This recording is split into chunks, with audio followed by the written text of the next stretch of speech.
70 years ago, the nuclear bomb altered our reality forever. For the first time in human history, we now were capable of our own destruction as a species. The bomb affects everything. It was the opening shot of the Cold War.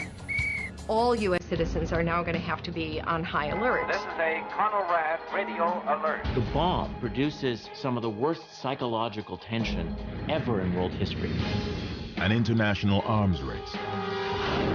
Confrontations and close calls. Politics, culture, even sex. And there was a kind of thrilling excitement about it.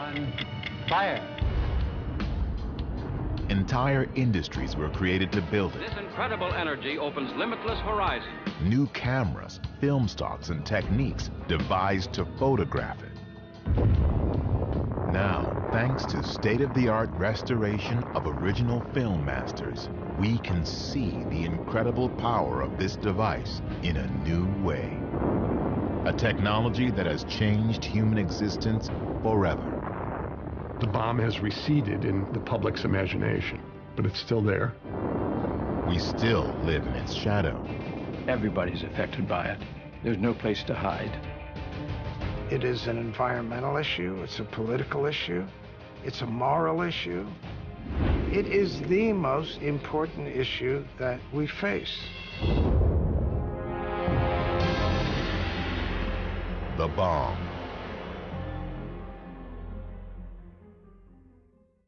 The Bomb was made possible in part by contributions to your PBS station from viewers like you. Thank you. It first appeared in the New Mexico desert, a place the Spanish called Jornada del Muerto, Journey of the Dead.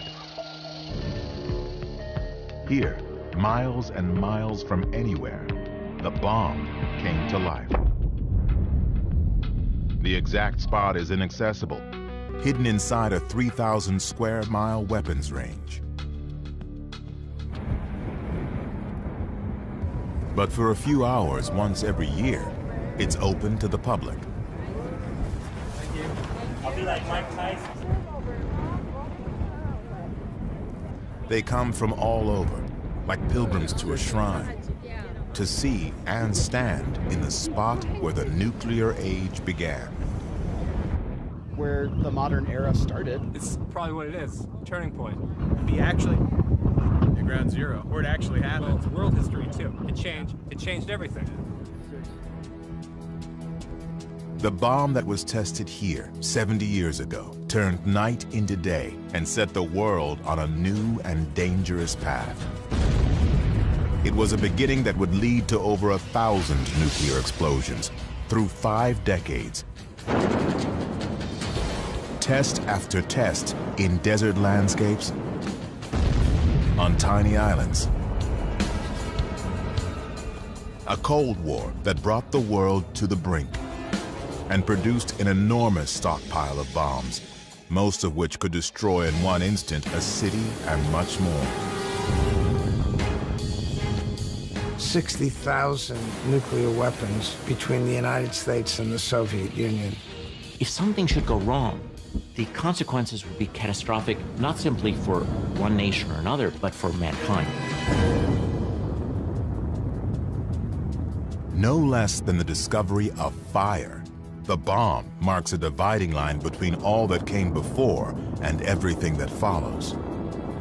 Nuclear war would entail the end of civilization. This was a millennial change in human affairs. Everyone was at risk.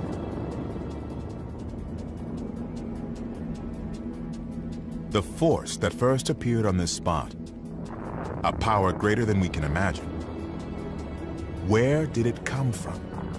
How did it all start?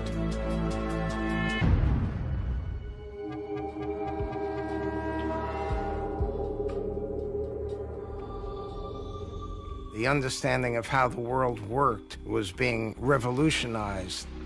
And in 1938, in Germany, and it's important to emphasize in Germany, the greatest revolution of all occurred. In Berlin, two German chemists, Otto Hahn and Fritz Strassmann, discover that bombarding uranium with neutrons creates a different substance, barium. They have no idea why. But a friend, physicist Lise Meitner, suddenly realizes they have split the nucleus of the uranium atom, what she calls fission. Meitner publishes her conclusion in the scientific journal Nature. The news begins spreading through the international physics community. The implications of that were obvious to physicists all over the world. Out of a little bit of material, it can produce an enormous amount of energy. The timing could not be worse. Nazi Germany is on the rise. Adolf Hitler is about to start World War II.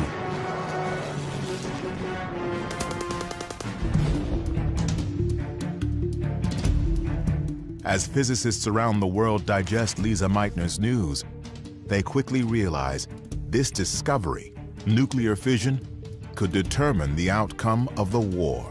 Uranium can be fissioned when hit with a neutron, producing a tremendous amount of energy. A lot of energy. Per Einstein's equation, E equals mc squared. Every physicist knew All over the world, an atomic bomb could be built. By the Nazis. after all, the discovery had been made in Germany. Germany had very good physicists. Maybe Hitler's building the bomb. The threat of Germany getting a bomb first is so unthinkable. Hey, we're in a race with the Germans, perhaps. But so far, the race is only in the scientists' minds. No one else understands the danger of a bomb that doesn't yet exist. Physicist Leo Szilard is convinced the only way to stop Hitler is to get the bomb first. Szilard dictates a letter, a warning about the threat of a Nazi atomic bomb. And he thought that the best strategy would be to get Albert Einstein, the most famous scientist in the world, to sign a letter to the president, Franklin Roosevelt, and get things moving.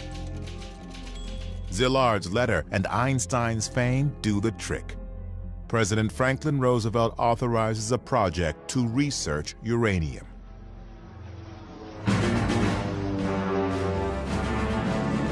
Two years later, the Japanese attack Pearl Harbor. Hitler declares war on the U.S. America is fighting two wars against Germany in Europe, Japan in the Pacific.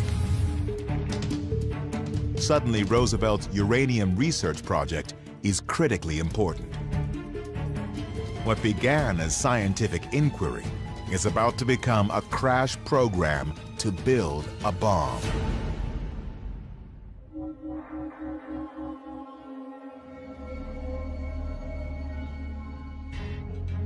The bomb had its roots in many places, all of them managed by the U.S. Army Corps of Engineers. In this building, on Broadway in New York City, the engineers set up an office. On the 18th floor, the largest government scientific project in history begins to take shape. To keep its real purpose secret, the project is named after the engineer district where it's located, Manhattan. Ultimately, over 500,000 people will contribute to the Manhattan Project. They'll be led by this man, Leslie Richard Groves, Army engineer. Groves has been in charge of building the Pentagon and internment camps for Japanese Americans. Now he's itching for the next step in his career, an overseas combat assignment. Then Groves gets a surprise update from his boss. I have a project for you. And Groves realizes what it is. Oh, no, not that thing. No. He's ready to go overseas, and he's very disappointed. Developing an imaginary bomb based on invisible particles that will probably never work seems like a career dead end. But, hey, you do what you're told. You do what you're told, and you do it to the best of your ability. And he put his foot on the accelerator and never let up. But first, he negotiates a raise. He says, I'm going to have to be a general. I mean, these scientists aren't going to respect me if I'm just a colonel. Now he gets to work. Friday, day 1, purchase 1,200 tons of uranium ore. Saturday, negotiate special top priority rating for the project. Monday, meet with Presidential Science Advisor Vannevar Bush. Wednesday, go to Tennessee. Buy 56,000 acres of land for factories. Next, visit universities and meet scientists. Columbia, Harold Urey. University of Chicago, Arthur Compton. Berkeley, California, Ernest Lawrence. Back to Washington. Groves has put in motion what will become a vast industrial complex in less than 2 months. There's only one thing missing: the bomb itself. It'll be years before there's nuclear fuel ready. The uranium is produced one tiny particle at a time. But when that fuel is ready, Groves will need a design for a bomb that works. And for that, he needs scientists. He's been meeting plenty of them at Columbia, Chicago, Berkeley. No question they're smart, but they just rub him the wrong way. He's a military man, so we've got a clash of cultures here. Groves was a very smart man and knew a lot about a lot of things, but he didn't know much about physics. He also had a pretty thin skin about people looking down on him who had PhDs, which he didn't have. Eggheads. He thinks that these guys are up in the clouds. They're not very practical. Their politics are, for the most part, suspect. They talk too much. What about security here? This is going to be a big secret here. They're blabbing all over the place amongst themselves. They're going to have to be put in shape. Groves needs a scientist he can work with. Someone who can turn theories into a working bomb, and run a lab, and manage a team of the most brilliant and cantankerous minds ever assembled in one place. Against the advice of most of the senior physicists in America, he chose Robert Oppenheimer. Oppenheimer? Oppenheimer ran graduate seminars of 15 people. That was it.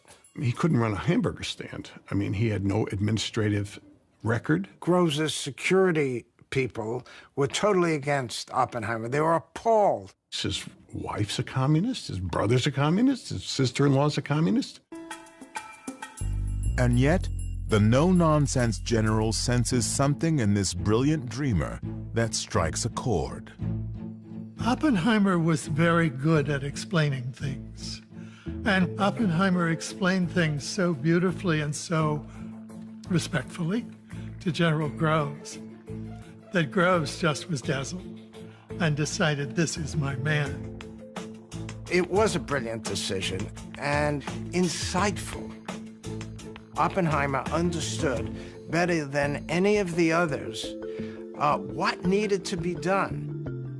And Oppenheimer saw in Groves something absolutely essential, which was Groves' ability to get Oppenheimer anything he wanted. Any person, any resources, anything. General Leslie Groves and Dr. Robert Oppenheimer, complete opposites, yet each in his own way a virtuoso, together are made for this moment. The two of them were bound together, and both saw in each other what I call the route to immortality.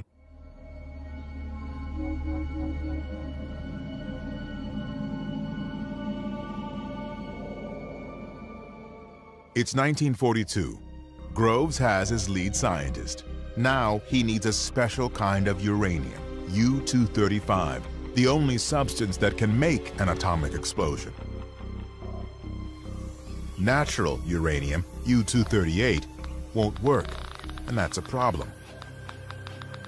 The uranium that you dig out of the ground has only about 0.7% U-235. So we then had to figure out a way to separate U-235 from U-238. You can't do it chemically because it's all uranium.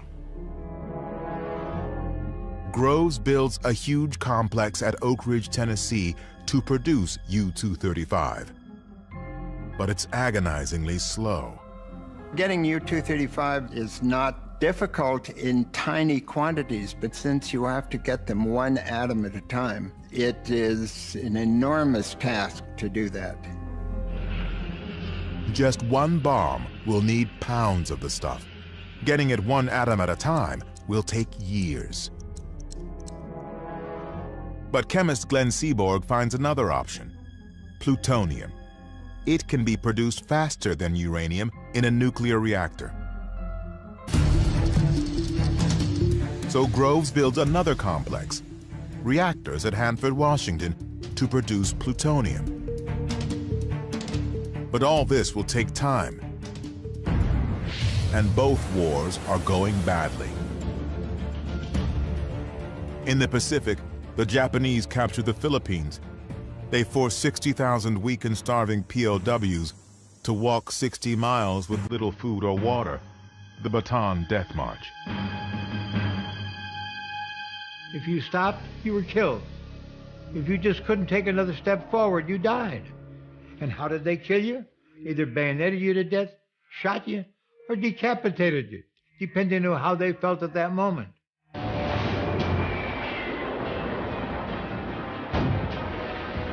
The war with Germany is just as bad. German U-boats are creating havoc in the Atlantic. Hitler's armies occupy Europe, North Africa, and are hammering the Soviet Union. And no one knows how close the Nazis are to an atomic bomb. Groves is, of course, consumed by this question of what the Germans are up to. The Nazis are already committing unspeakable atrocities.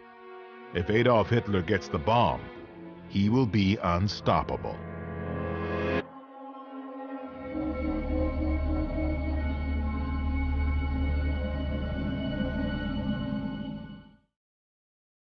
The bomb came out of the minds of men.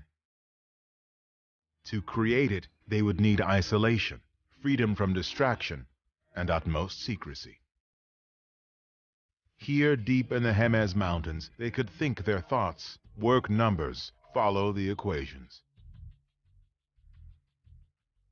Los Alamos, New Mexico, where the scientists worked, was created by and for the bomb.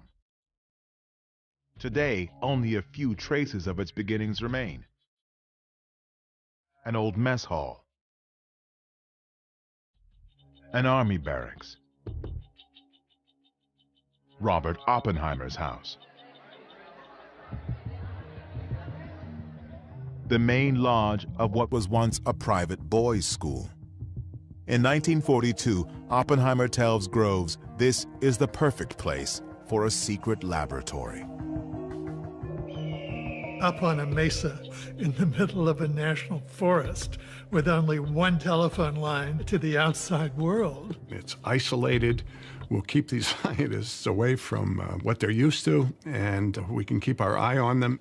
So they close the school, boom, and we can get going right away.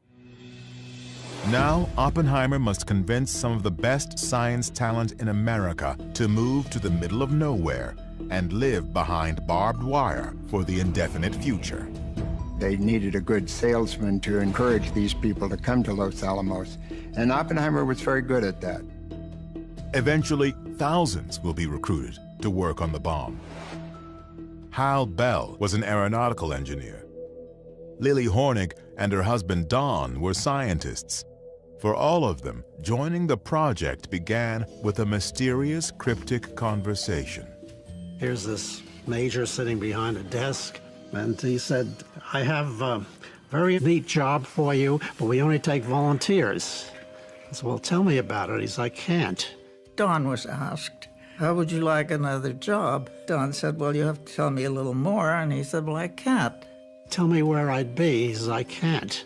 which direction in the country, north, south, west. No, I can't tell you any of that. Tell me what I'd be doing. He said, I can't. I said, you think I'm going to volunteer? You're out of your cotton-picking mind. I'm not going to risk my future on something I know absolutely nothing about. That's ridiculous. So he said, Hornig, you know those posters in the post office that Uncle Sam is pointing his finger at you? Don thought that was very corny, but we got the message. So the next day, I was on my way to Oak Ridge, Tennessee.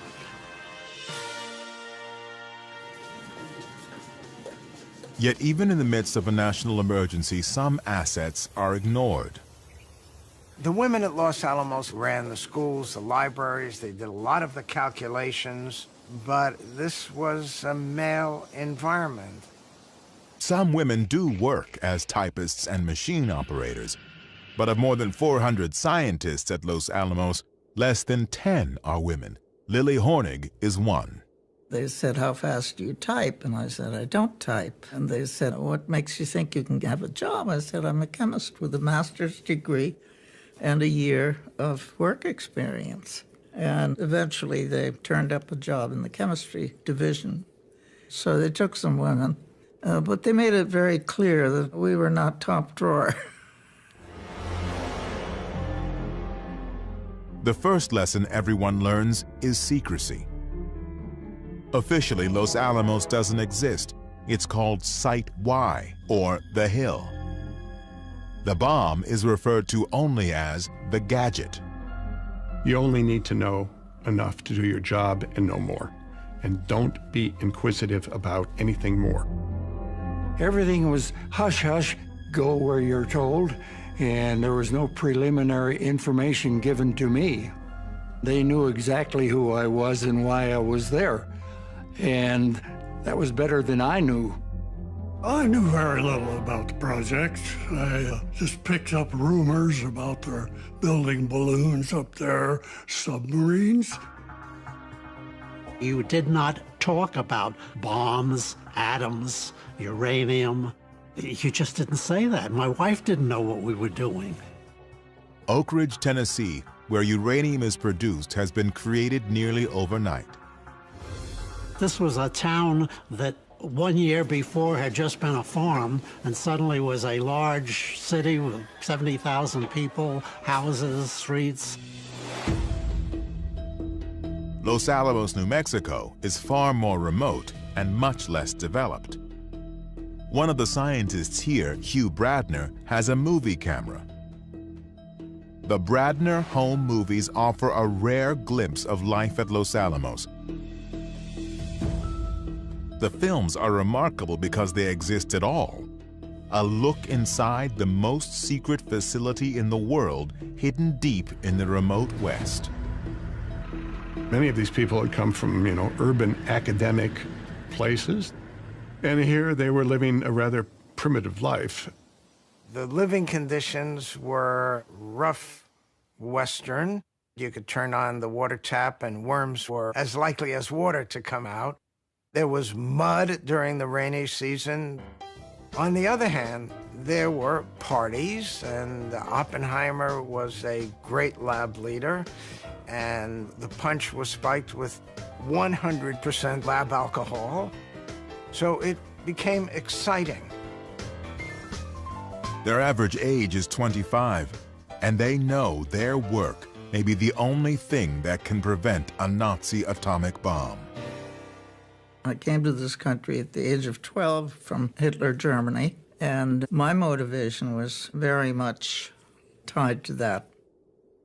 All of them were told that they could shorten the war through their efforts, and that was enough to know at the time. By spring 1944, they have a design. It resembles a gun. 2 chunks of nuclear fuel will be slammed together, creating a critical mass and a nuclear explosion. It's simple, but there's not enough fuel to test it. Uranium production is so slow it will take years to make enough for just 1 bomb. Since plutonium can be produced faster, it is the key to making multiple bombs. The success of the entire project depends on making plutonium work. But when physicist Emilio Segre gets the first tiny sample of plutonium from Hanford, he makes a devastating discovery. A plutonium gun bomb will melt, not explode. The gun-type plutonium bomb will not work. It was a disaster. There was just enough uranium for one gun bomb. If you couldn't use plutonium, there would only be one bomb. Maybe this whole $350 million is going to go for naught because plutonium won't work. Oppenheimer really considered resigning from Los Alamos at that point. It's a dead end. Los Alamos scraps the plutonium gun design and starts over. After years of work, they can only count on one uranium bomb. It's summer 1944. The Allies have invaded France, but the outcome is still in doubt. Nazi scientists are introducing frightening new weapons. The world's first jet fighter, a cruise missile, and a supersonic rocket. They could be close to an atomic bomb. We knew they were working on it, but we didn't know how far along they were. The war could be lost if Germany got it first. In Los Alamos, they've got a new approach, a possible way to use plutonium: implosion. Usually an explosion is outward. This time they're going to push a ball of plutonium and compress it. Taking a ball of plutonium and using explosives to compress it might be impossible, but it's their only hope. That was the greatest problem at Los Alamos, how to make plutonium work. They reorganize the laboratory, and there's a crash program for implosion. Chemist George Kistiakowsky from Harvard is brought in to work the problem. Kistiakowsky will spend the rest of 1944 and beyond experimenting desperately trying to make implosion work. As complex and daunting as implosion is, Kistiakowsky and his small team will not be nearly enough. They turn to the British, who send some of their scientists to Los Alamos. Groves wanted all of them vetted for possible security infractions. And the British said, no, they're okay. We'll take care of them. Among the new arrivals is a quiet and strange refugee from Germany. His name is Klaus Fuchs. He was a very good physicist. He made interesting suggestions, very cooperative, but a sort of an odd guy, and he made me uncomfortable. Although no one seems aware of it, besides being brilliant and odd, Klaus Fuchs is a dedicated communist. In a few short years, his presence at Los Alamos will come to haunt Groves and Oppenheimer.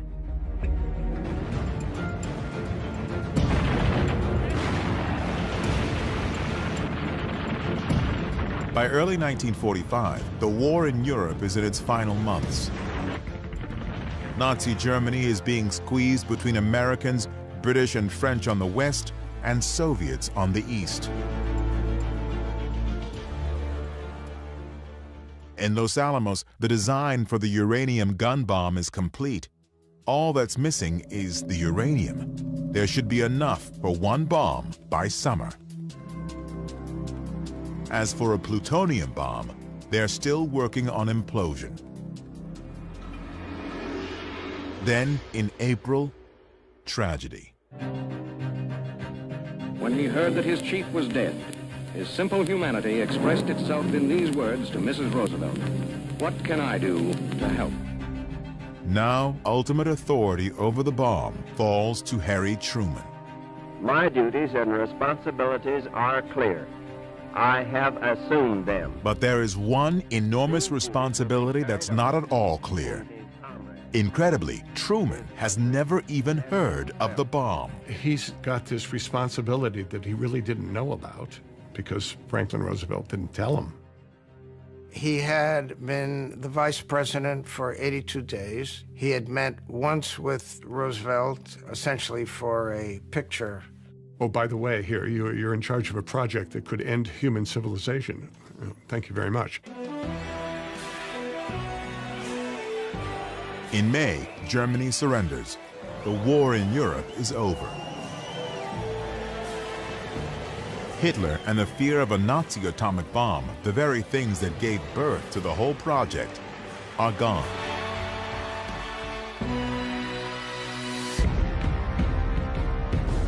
But in the Pacific, the war against Japan is still raging.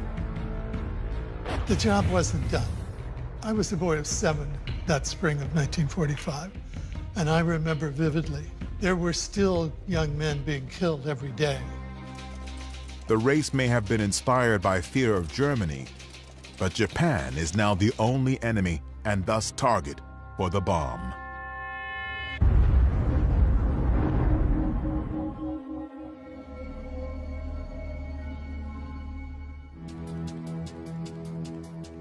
The very first bomb was called the Gadget. After 3 years and $2 billion, this is it. A 6-foot sphere filled with batteries, electronics, explosives, covered with cables to set it off and measure what happens. At its center, a grapefruit-sized ball of plutonium, the core. If this thing works, the world will never be the same. Everything comes down to a test in the New Mexico desert, code-named Trinity. It's July 1945. They've been preparing for months, putting in roads, shelters, and bunkers, miles of cable. It's the biggest science experiment in history. If it works, they'll set off the world's first atomic explosion. No one has any idea what that will be like. They need to measure, record, photograph everything. Radiation levels, shock waves, temperatures, all unknown. All must be documented.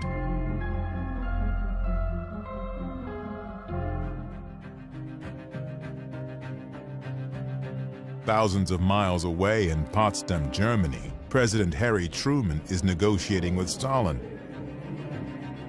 Does he have an atomic card in his hand? It all depends on the Trinity test. Back in New Mexico, George Kistiakowsky has discovered a problem. It looked as if the bomb might be a dud. Since they had poured the explosive and it was hot when it was poured, there was the possibility there would be bubbles in there. So Kistiakowsky decided he had to fill those bubbles with liquid explosive. Now Kistiakowsky must drill holes in the explosive and carefully fill each bubble. The outcome of the test depends on his fix, and there's no way to know if it will work. There was a test on July 14th, a full-up explosive test, that went really bad, which then made him worry even a little bit more. They are out of time. All they can do is press on and hope. They'll hoist the bomb to the top of a 100-foot steel tower. They pile mattresses under it, just in case. Thousands of people, years of work, are on the line. The last crucial piece, the grapefruit-sized plutonium core, a $350 million box, is delivered by car from Los Alamos. In Potsdam, Truman waits. The test is scheduled for tonight. It begins to rain. We're going to have to postpone this thing. So there's great nervousness. Most everybody really had a knot in their gut about all the electronic connections and there's a zillion things could go wrong. The weather looks bad, but Groves refuses to give in. And Groves becomes his own weatherman here and decides, we're going to have this test at 5:30. It looks as though it might clear just enough to get the test in. Dawn was just beginning to break. We heard the countdown. 10 seconds. It's July 16, 1945. 3 years, hundreds of thousands of people, the futures of Groves and Oppenheimer. Their careers involved. There's $2 billion spent. Unproven science, a president waiting, a chance to end the worst war in history. Will it work?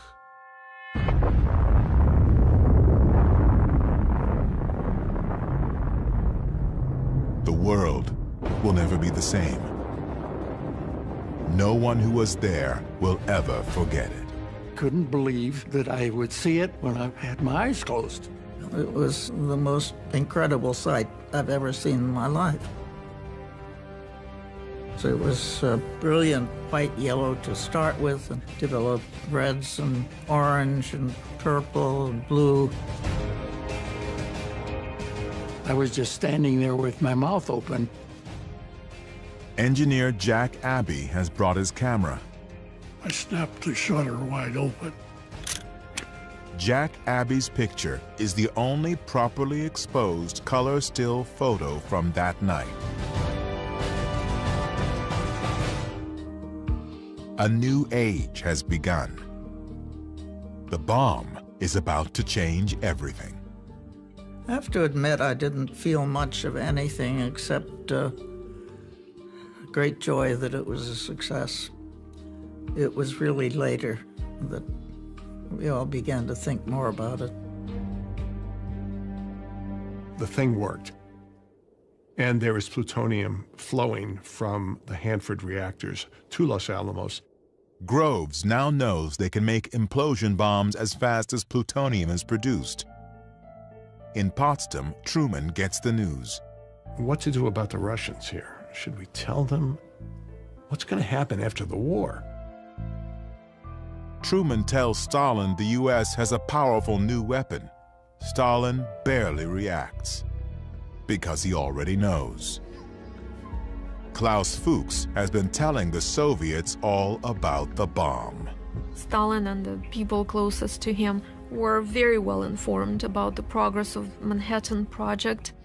And that's partly why at Potsdam, Stalin kind of just looks at them and doesn't say much. Back in the U.S., now that the atomic bomb is a reality, some scientists are having misgivings about using it. Leo Szilard, who warned of a Nazi bomb, drafts a petition to the president urging him to consider the moral consequences. Offhand, I'd have to say the scientists were probably about evenly split for and against. Scientists also worry that using nuclear weapons now will put the U.S. in danger after the war by encouraging Stalin to pursue the bomb. They thought if they are used, they are likely to precipitate a nuclear arms race with the Soviets. Some scientists urge a demonstration of the bomb to give the Japanese a chance to surrender. But to the Japanese, surrender does not seem to be an option. They send kamikazes, suicide pilots, against U.S. ships. In battle after battle, their soldiers kill themselves rather than be captured. The U.S. is now firebombing their cities. 100,000 Japanese die in one night in Tokyo alone. Their war is hopeless, yet they still refuse to surrender. The next step seems unavoidable. Invade Japan itself. Thousands of Americans and perhaps millions of Japanese will likely die. For Harry Truman, the bomb seems by far the lesser evil. I may be faced with an actual land invasion of Japan. So if there's anything that can shorten the war before that and prevent it, I'm for it. On July 26th, the Japanese are given an ultimatum: surrender unconditionally or face destruction. The Japanese were not interested in unconditional surrender. They wanted their emperor to remain in power. They wanted to oversee their own war crimes trials. They did not want U.S. occupation of the home islands. the Japanese reject the ultimatum. Now, all the pieces fall into alignment. Japanese leaders who cannot bring themselves to stop. A massive science project that has spent $2 billion racing to create the bomb. A president facing a horrific battle who suddenly sees an alternative.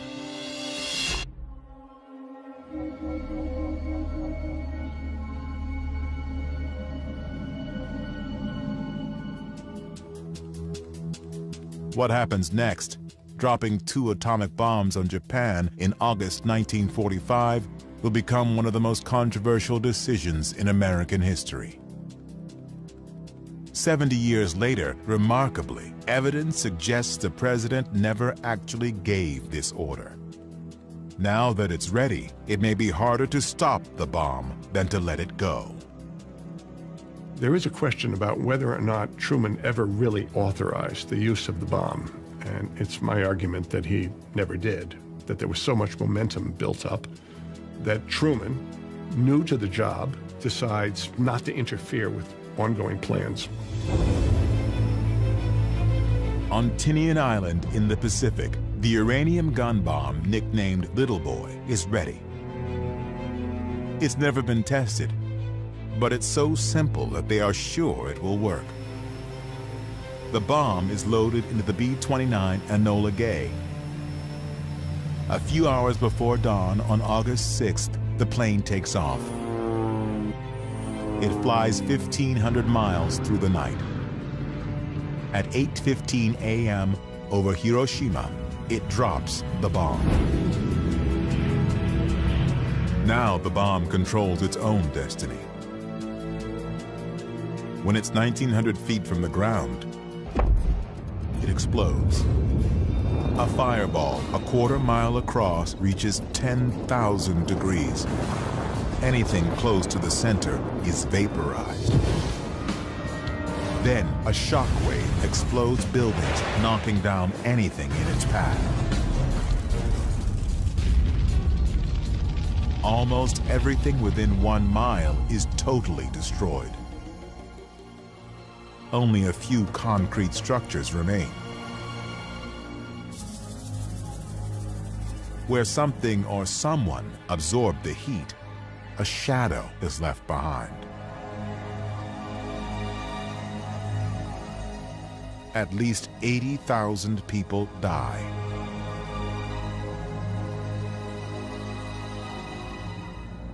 Other bombings have killed more people. What's new about Hiroshima is how easy it was. 1 plane, 1 bomb. And still, even after this, the Japanese will not surrender. The shock of the first bomb didn't quite do it, actually. They couldn't even at first accept that Hiroshima had been bombed. The Japanese have their own plan to end the war. Behind the scenes, they have been secretly talking to the Soviets, hoping the Russians will broker a deal with the US, a conditional surrender. But 2 days later, the Soviet Union declares war on Japan. Now, the brokered conditional deal the Japanese hoped for is dead.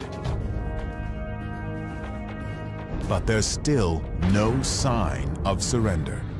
The level of resistance in the Japanese government was very, very difficult to understand. It was so great.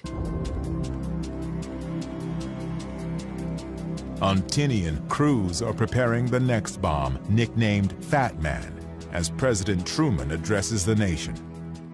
If they do not now accept our terms, they may expect a rain of ruin from the air, the like of which has never been seen on this earth. On August 9th, a B-29 carrying the Fat Man bomb takes off. The target is Kokura. But Kokura is obscured by clouds, so the plane heads for the backup target. Because it happens to be cloudy, thousands of fortunate people are spared. Others will die in their place. The second city hit by an atomic bomb will not be Kokura, but Nagasaki.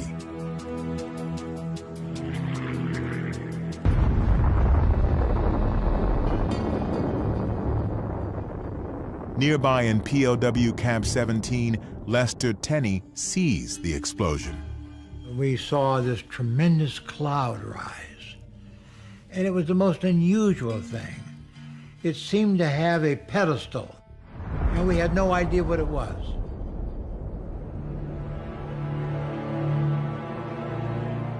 Up to 70,000 people are dead. Even now, after the Soviet invasion and 2 bombs, Japanese leaders still cannot agree about surrender. The Russians invade them, they still do not surrender. The second bomb was dropped, and then the emperor decided to surrender. Even then, the Japanese army did not want to. Nothing speaks well for the Japanese. Nothing. The emperors and his advisors were callously uninterested in the lives of their citizens that were being lost. They just did not care about how their people were suffering. While the Japanese leaders try to make up their minds, Groves is planning more atomic attacks. The orders for the bomb are to keep using them as made ready, that very important phrase. So the bomb after Nagasaki if necessary, and a bomb after that if necessary, and a bomb after that if necessary. They will drop atomic bombs as fast as they are built, 3 or 4 a month. And finally, Truman said, enough. No more until the president authorizes them. Finally, the day after Nagasaki, Japan agrees to surrender on one condition. They keep their emperor. I have received this afternoon the unconditional surrender of Japan. Truman agrees, though he calls it unconditional. No qualification. That was Japan's hope, was to surrender conditionally, to have some say in how it would happen. In POW Camp 17, the prisoners sense something's up, but they don't know what. Lester Tenney tries a daring experiment. Speak to a guard without bowing. Now, if you saw a Japanese guard 2 blocks away, you better stop, turn to him and bow, or you're beaten. And so I went outside and saw the Japanese guard right out there. And I just walked up to him, and in my best Japanese, I just said, "Konnichiwa, Tomodachi." And I never did stop and bowed. And he stood at attention. And within a matter of 5 or 6 seconds, he bowed to me. He bowed to me. The war is over. The war is over, period, just exactly like that. On September 2nd, 1945, Japan signs the surrender documents. World War II is over. The war was finally over. We were so relieved. It's official. It's all over. It's total victory.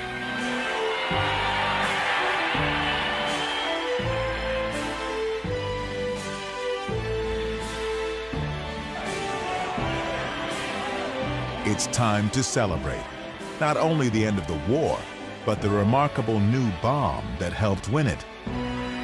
After years of secrecy, overnight, the gadget is big news. And all of a sudden, it's not only out, but here it is in the newspaper in front of me. I bought 6 papers of the different kinds, but it was a shock. It's a whole new era, the atomic age, with its own Genesis story.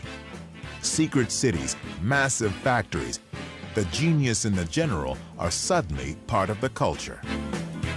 And the press went wild. The atomic age loomed upon the threshold of history. Suddenly the cat is out of the bag. Well, what did you think of that bomb we dropped on the Japs? It was new. An American invention. Thousands of able young scientists were called into service. Los Alamos Laboratory. A secret laboratory in New Mexico whose work Work, work, and more work. Here it is, General Groves. Plutonium. Plutonium. Uranium. Releasing unimaginable force. The basic power of the universe. And at the center of all of this, Robert Oppenheimer, Father of the atomic bomb. one of the most famous people in all of America. Trump's Einstein. The triumph of the bomb, winning the war with science, seems the perfect American success story. Good thing it was dropped, ended the war, saved American lives, end of story.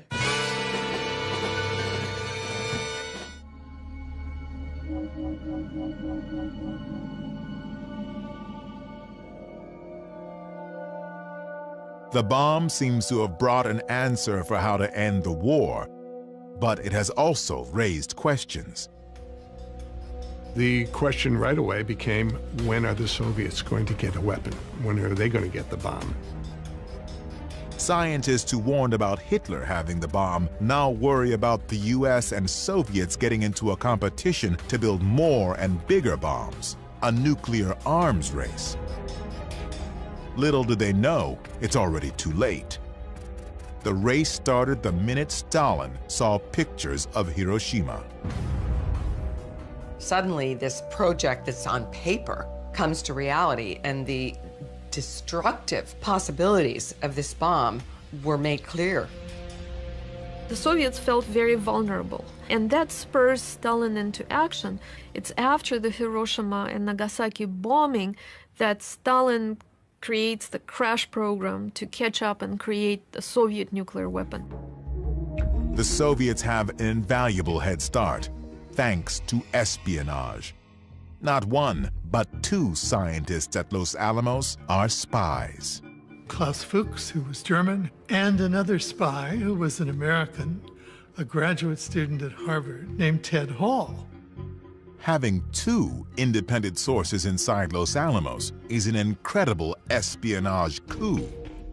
Well, imagine when Apple was designing the iPhone, and if Apple's competitors had two people in the room with Steve Jobs, listening to Steve Jobs work through the various difficulties and snags. They don't have to make the mistakes that Steve Jobs is making. That's what made Fuchs and Hall so valuable and so extraordinary in the history of espionage and in the history of science. No one in the US has any idea how close the Soviets are to getting the bomb.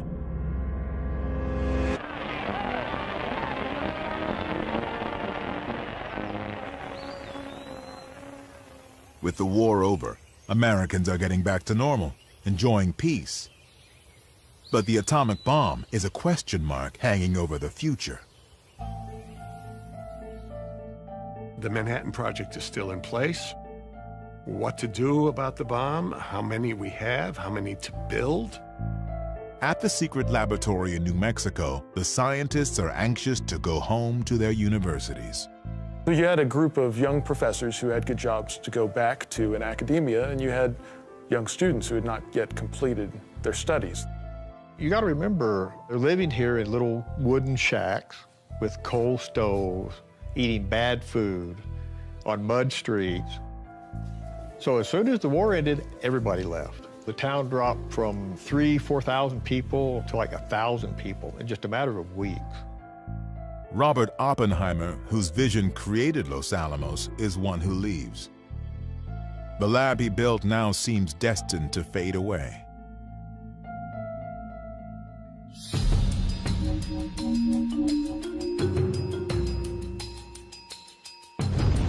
In the summer of 1945, Trinity, Hiroshima, and Nagasaki opened the door to the new age. But it won't be until a year later, in the summer of 1946, that major turning points will determine the future of the bomb. We are here to make a choice between the quick and the dead. It begins in June at the United Nations, when the U.S. offers the world a plan to get rid of the bomb. 1, manufacture of atomic bombs shall stop. 2, existing bombs shall be disposed of pursuant to the terms of the treaty. America will give up its atomic bombs if other countries pledge not to build them and agree to inspections. It's an idea that will become known as trust but verify. The Soviets refuse to pledge anything unless America gives up the bomb first. The battle to save mankind from destroying itself is still deadlocked. It is later than we think. Debate will continue for months. It's late June 1946, and the nuclear arms race will soon explode. Time now is measured in seconds. 5, 4, 3, 2, 1, fire! Just a few weeks later, a huge fleet of warships is sent to the bottom of the Pacific Ocean by the atomic bomb. Today, they still lie where they sank, Bikini Lagoon. Here, in July 1946, the public would be invited to witness an atomic explosion for the first time. The U.S. military would discover how vulnerable it was to its own bomb, and the future of Los Alamos Laboratory would be guaranteed. All the result of an event appropriately named Crossroads. Crossroads is the brainchild of this man. Louis Strauss, or Strauss as he liked to be called. A curious figure of a man who had been a shoe salesman and had made himself very rich. And then he was an admiral in the Navy, but he never sailed a ship. Extremely politically ambitious. Strauss is worried about the Navy. How will the new atomic bomb affect its future? Historically, what did we have in the country? We had an army and a navy. What does the bomb mean for each of them? It's the thing to have. It's a winning weapon. Everybody wants it. But only the Air Force has it. And in 1946, the Air Force is still part of the Army. People have been arguing that the Navy's obsolete. Now, Air Forces will control how wars are fought and won. The traditional line in the Navy during the Cold War was, remember, the Soviet Union is our adversary, the Army is our enemy. Louis Strauss thinks he has the perfect answer to the Navy's problem. A bomb test to prove Navy ships can survive atomic weapons. Operation Crossroads. Sort of a contest between the Navy and the Air Force, in which Air Force bombers will try and sink Navy ships. The first casualty in the contest is Leslie Groves. The Navy, not Groves, will be in charge of Crossroads. They'll do the test in the middle of the Pacific Ocean at the tiny island of Bikini. The Navy evicts the residents and assembles a target fleet. Over 90 captured German, Japanese, and surplus U.S. warships will be bombed. There'll be 3 explosions, Able, Baker, and Charlie. 1 in the air, 2 underwater. Crossroads is a huge operation. $100 million, 42,000 men, 240 ships, not counting the targets, instruments, cameras, and more cameras. Film, miles and miles of it. Animals, so doctors can study what the bomb does to living creatures. And reporters from all over the world. It was a show. It was a spectacle. At last, all was ready for Able Day, tentatively set July 1st, 1946. The show begins. Dave's dream is roaring down the runway, engines singing. For the first test, Able, they'll drop the bomb from a plane. Bomb bay doors are open. The plane approaches. The bomb is dropped.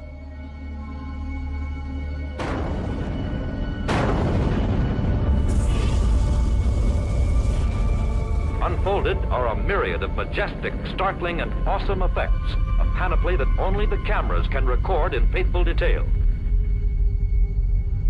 The bomb, the same Fat Man model dropped on Nagasaki, has a force of 20,000 tons of TNT.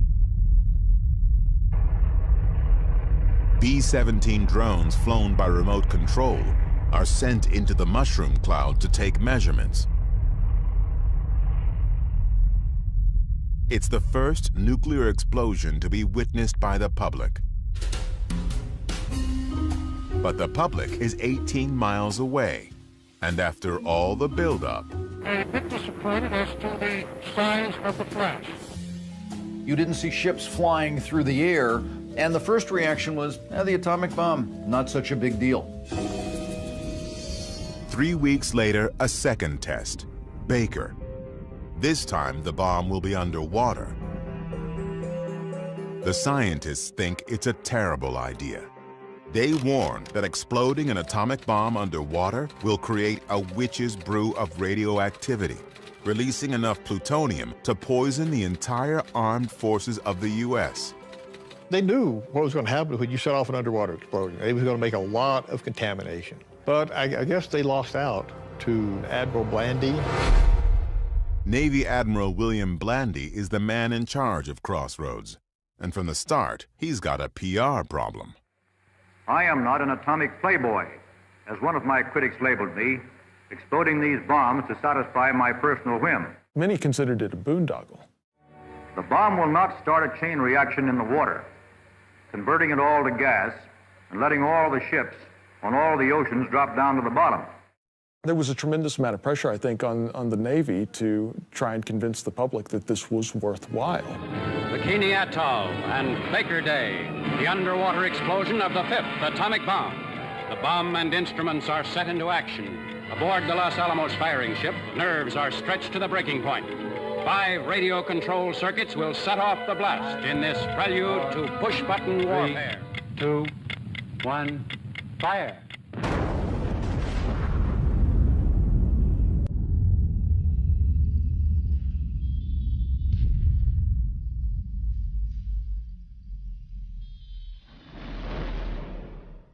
An underwater shock wave is clearly visible. In the first 1 second, 2 million tons of seawater are lifted into the air. As the water rises, it creates a column nearly a half-mile wide. Now it starts to fall back. The water falling out of the sky creates a base surge, like the mist at the bottom of a waterfall. The surge, nearly 1,000 feet tall, completely envelops the target ships. No one has ever seen anything like it. The sheer power and magnitude of the atomic bomb. But so far, despite 2 of these bombs, the results look pretty good for the Navy. 75 ships survived, less than 20 sunk. The Navy felt that they came out of it with flying colors, and Blandy said, yes, the Navy can withstand the atomic bomb. The Navy plans to put sailors on these ships and sail them triumphantly back to the U.S. But there's a problem. At first, there seemed to be little damage, but succeeding days told a different story. The 1,000-foot-high wave of water that drenched the ships was highly radioactive. The ships are now contaminated. Geiger counters rattle wildly. The area is loaded with death-dealing gamma, neutron, and other lethal rays. And there is no complete protection against this terrifying invisible killer. At first, the Navy simply doesn't believe it. You can't smell radiation, you can't feel it, and these Navy guys were just going to get back on their ships and survive the bomb. Now they have no idea what to do. The ignorance was rampant. There was no real plan for decontamination. They try hosing down the ships with seawater. Trouble is, the seawater itself is now highly radioactive. And when the sailors go back to their own ships to change clothes, they contaminate those ships too. The man in charge of radiation safety, Army Dr. Stafford Warren, tries to cancel the operation. Stafford Warren doesn't want the sailors back on the ships, but it's pretty hard to go up against the entire U.S. Navy. In desperation, Stafford Warren gets a fish from the lagoon and places it against a piece of film. The fish is so radioactive, it exposes the film all by itself. The glow was produced by the exposure of the film to radiation. Finally, Admiral Blandy and the Navy are convinced. Crossroads is halted. It's been called the world's first nuclear disaster. Only 9 ships are ever successfully decontaminated. Most of the rest are towed away and deliberately sunk.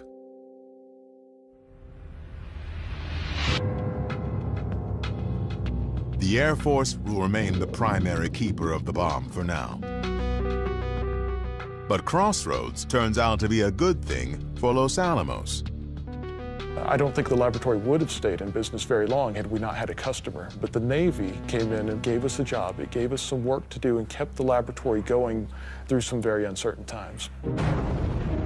After July 1946, Los Alamos Lab will grow, building and testing more and more bombs over the coming decades.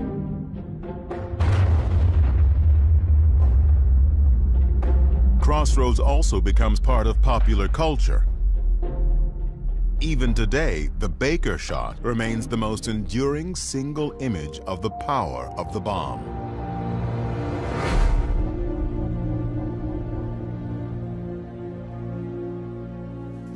Just a few weeks after the second Crossroads shot, an unexpected event will give Americans another, much darker look at the bomb. And for the first time, a major public debate about using it will begin. On August 31st, the latest issue of the New Yorker magazine appears. On its cover, a whimsical portrait of Central Park on a summer day. Inside, a very different portrait of another city on a summer day.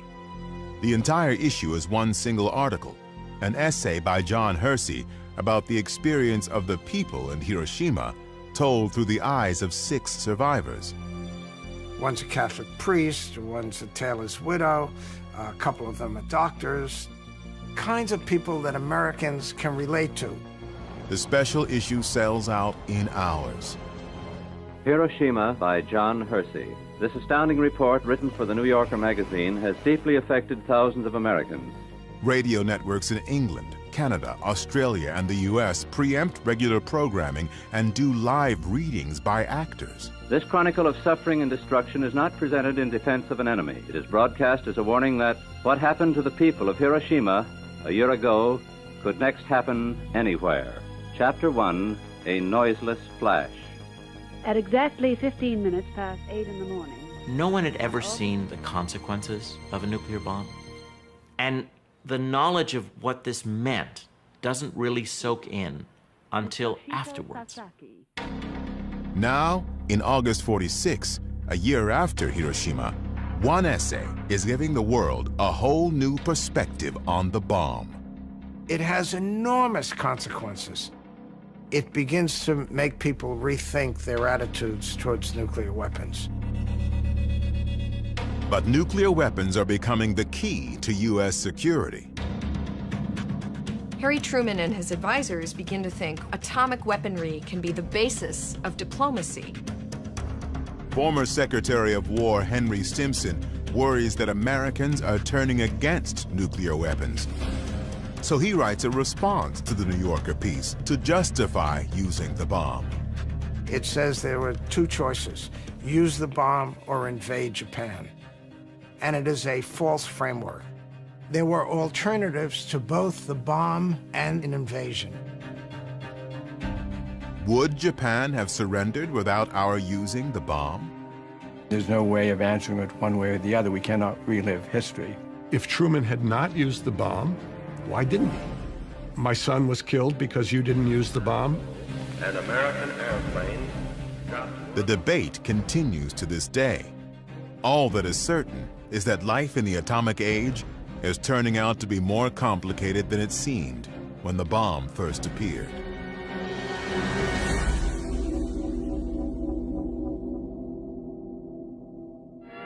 Yes, Yes, the atom is on its way to brighten our towns and to help manufacture our most dependable and indispensable household servant.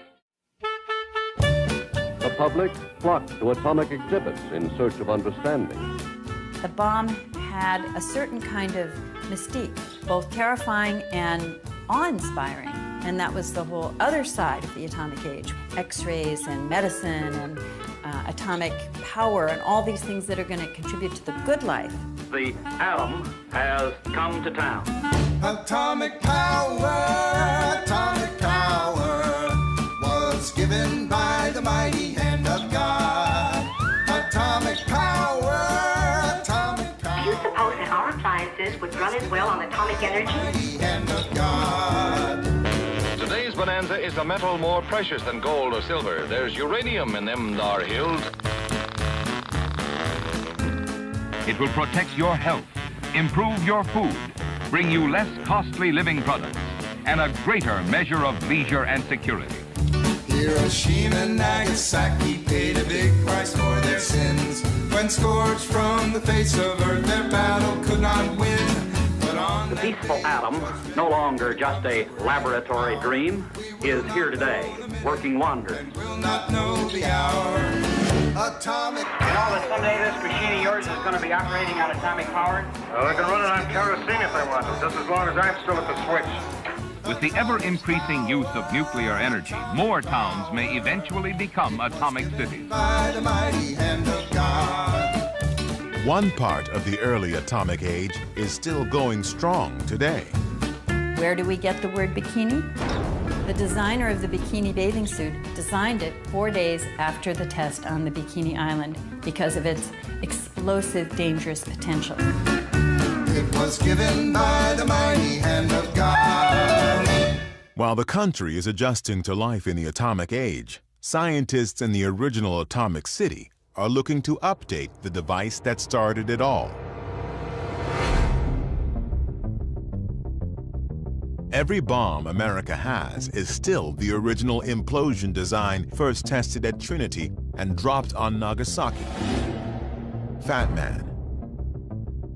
Few realize how crude it actually is. Fat Man was a science fair project. I mean, this was not a production weapon. It was a handmade, craftsman fit all the pieces together. It takes about a week to build one. 2 years after Crossroads, Los Alamos has a new design to try.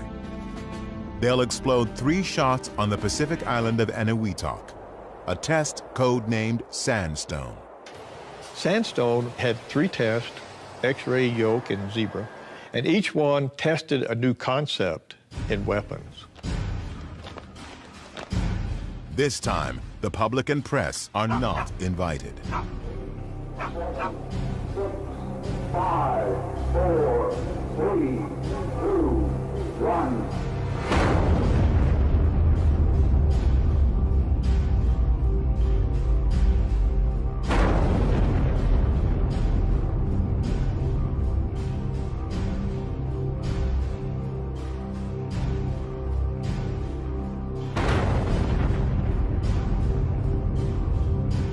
Sandstone is the end of an era. In January 1947, the bomb is put under civilian control, administered by the Atomic Energy Commission, AEC. They replaced the handmade Fat Man with a new model, the first mass-produced nuclear weapon. And they open a new lab to build the bombs Los Alamos designs. It's the beginning of America's nuclear weapons complex, a massive juggernaut that will drive bomb making and testing for decades, through multiple administrations to the end of the Cold War.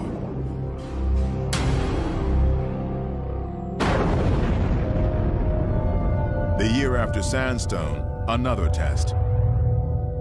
But this one isn't at Bikini, Eniwetok, or New Mexico. It's in Kazakhstan. To the immense surprise of everyone, the Soviet Union tested its first atomic bomb, and the balance of power was suddenly and dramatically shifted. Testing the atomic bomb in the Soviet Union was very important because this is about balancing. If you have this possibility, you're feeling yourself much safer. Psychologically, we are now on the same level with the United States. Now, the United States cannot dictate to us.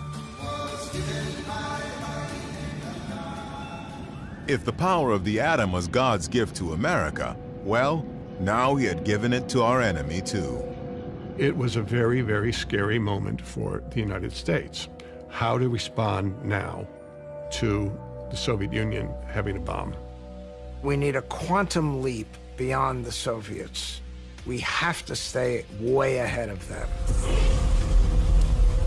Some believe the answer is hydrogen fusion, the same energy that powers the sun. A hydrogen or thermonuclear bomb could be far bigger than an atomic bomb. There would be no theoretical limit to the size of the bomb you could make. The leading advocate for the hydrogen bomb is physicist Edward Teller. Teller is kind of egotistical, and rightly so. He's a really smart guy. But he was kind of hard to get along with. An idea man. He'd have 10 ideas a day. One idea every month might be good, but he had 10 ideas a day. He was always taken with the idea of going the next step beyond an atom bomb to a thermonuclear weapon. And I give him a tremendous amount of credit for sticking with this and campaigning for this. But no one knows how to build a hydrogen bomb. It might even be impossible. We knew how to make atomic bombs. We could fill warehouses with them. But we didn't know how to make hydrogen bombs. Why would you stop producing a sure thing to work on something you didn't know how to do? Moreover, some scientists believe this is a chance to save the world by choosing to stop. This could be a turning point in human history. We can pursue the hydrogen bomb, but we don't have to. We can send a positive message to the international community. We can put pressure on the Soviets not to continue building nuclear weapons. Basically, we can set a good example. 2 months after the Soviet atomic bomb, a committee led by Robert Oppenheimer unanimously recommends against a crash program for a hydrogen bomb. Lewis Strauss and Edward Teller are outraged. But the decision is up to President Harry Truman. The debate over the hydrogen bomb involved the United States restraining itself without any ability to restrain the Soviets. The Soviets had proven that they could build a bomb. Well, that's a huge risk to take if you're president of the United States. The Soviets seem determined to expand. They already control Eastern Europe. In 1948, they cut off West Berlin, hoping to take that over as well. To Harry Truman, the answer seems obvious. Containment.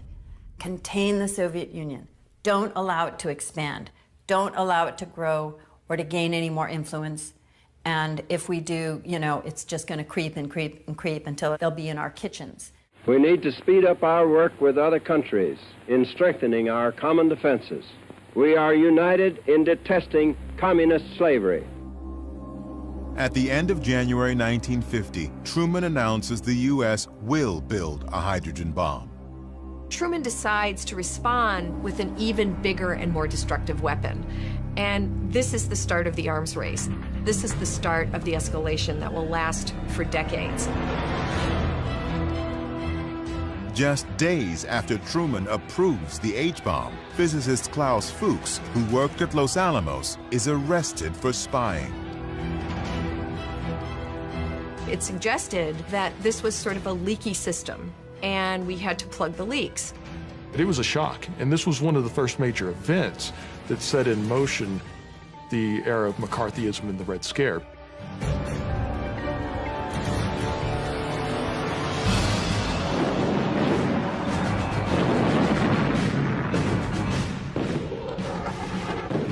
Five months later, communist North Korea, backed by the Soviet Union, invades South Korea, which is backed by the U.S.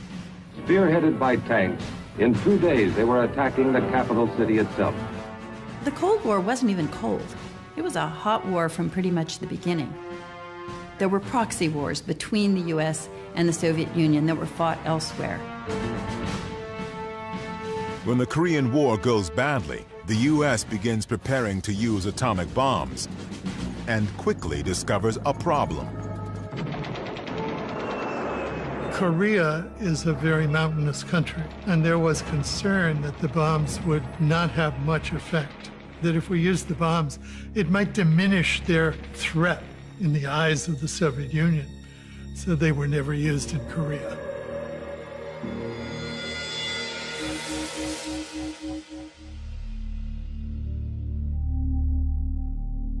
As the Korean War drags on, the Soviets are doing atomic tests with bombers.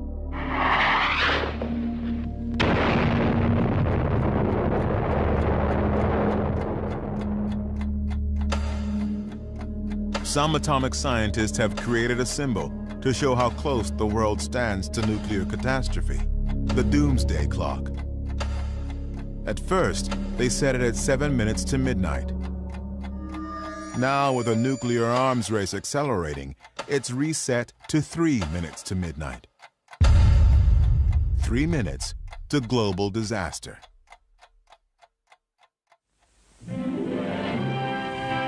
With the threat of Soviet bombers carrying nukes, Americans have to adjust to a new reality. We could be hit at home. In the Cold War, the front line was the front lawn. You have to take care of yourself.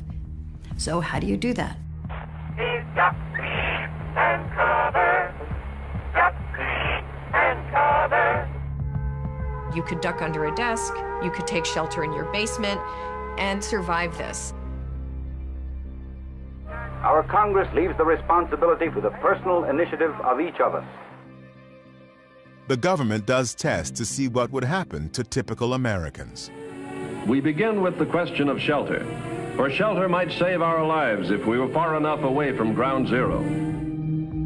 They put a family of mannequins dressed in JCPenney clothing inside a suburban ranch home. And they furnished it, they put food in there, canned goods, and they blew them up. 5, 4, 3, 2, 1.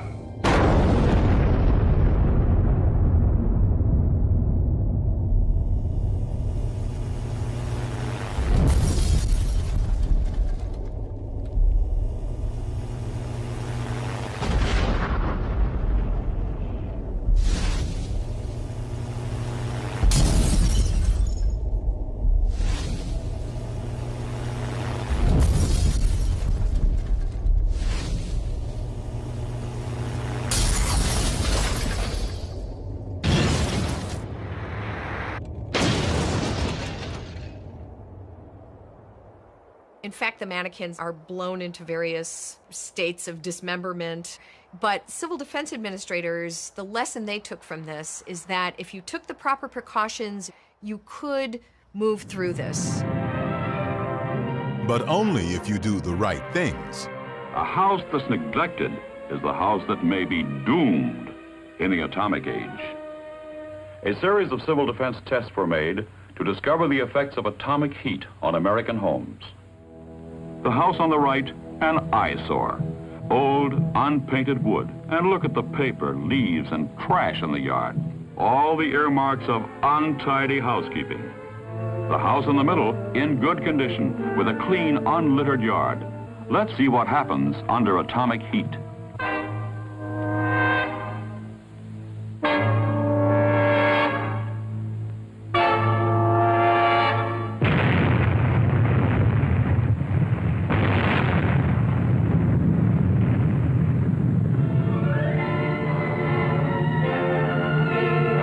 On the right is the first to ignite. The trash serves as kindling for the dry, weathered wood. The lack of fire-safe housekeeping has doomed this house to destruction. The house in the middle, cleaned up, painted up, and fixed up, exposed to the same searing atomic heat wave, did not catch fire.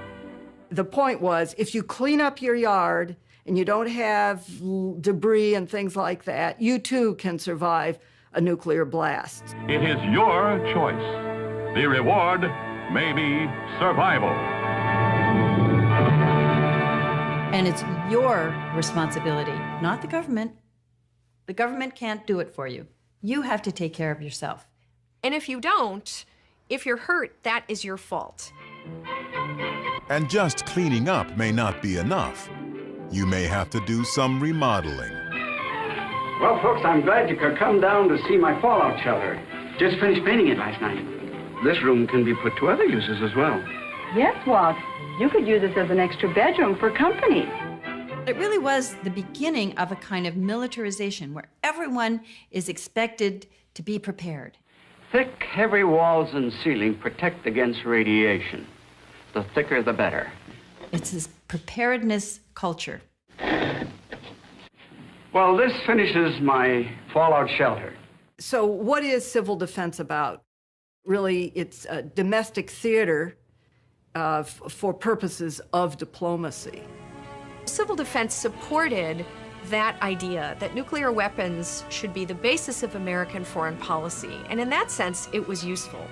We'll learn how to save lives so well it won't be worth your while to drop any bombs on us.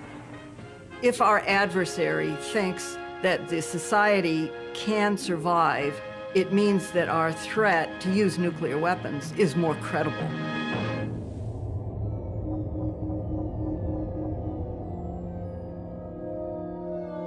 Even as the government is trying to convince the public that nuclear war is survivable, in the Pacific, scientists are ready to test the first prototype of what Edward Teller calls the super, a hydrogen bomb. The test is secret, but documented in a now declassified government film. If everything goes according to plan, we'll soon see the largest explosion ever set off on the face of the Earth. The device is more science project than weapon, not so much a bomb as a building. The liquid hydrogen fuel must be chilled to 400 degrees below zero, so part of the bomb is a refrigeration plant. The whole thing weighs over 70 tons, all to see if the thermonuclear concept will work. This is the first full-scale test of a hydrogen device. If the reaction goes, we're in the thermonuclear era. It is now 30 seconds to zero time. Put on goggles or turn away. Do not remove goggles or face first until 10 seconds after the first light. 3, 2, 1, T0.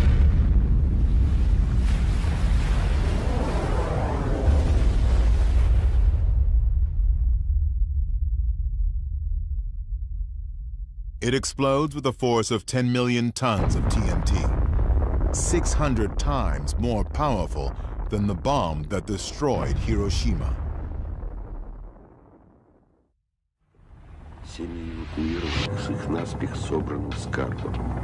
Just 9 months later, the Soviets explode their first hydrogen bomb.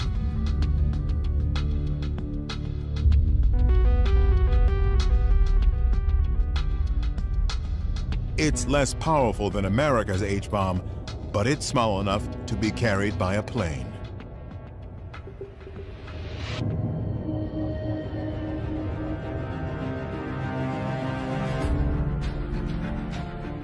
The Soviet Union has solidified control in Eastern Europe, acquired the atomic bomb, supported a war in Korea, and now has a deliverable hydrogen bomb. The U.S. is in the midst of a Red Scare, a quest to root out anyone who can be blamed for communist success. In this climate of fear and recrimination, Robert Oppenheimer is about to become a target, the victim of Louis Strauss. He is a horrible, horrible person. Really one of the evil men in this story. He's already looking for a way to attack Oppenheimer and humiliate him. Strauss has never forgiven Oppenheimer for opposing a crash program to develop a hydrogen bomb. When President Eisenhower makes Strauss chairman of the Atomic Energy Commission, he sees his chance for revenge. The first thing he did when he took office was to begin a process that would lead to having Oppenheimer's security clearance lifted. The AEC has a hearing. Strauss picks the judges and the prosecutor. He gives them secret files on Oppenheimer dating back to the 30s, and he enlists the FBI. The FBI is tapping Oppenheimer's phone and his attorney's phone and feeding this information to the prosecutor. It is totally a kangaroo court. They went back over his life step by step, mistake by mistake. People come to his defense, people attack him. The women in his life. All of this communist past. And Oppenheimer got smaller and smaller and smaller, sitting in this hard chair in the middle of the security hearing. The moment of truth comes when Edward Teller is asked, "Do you believe Oppenheimer is a security risk?" And Teller very cleverly never said, "Yes, I do." What he said was, "I would feel more secure if Oppenheimer were no longer asked to advise the government." And with that, he drove in the final nail.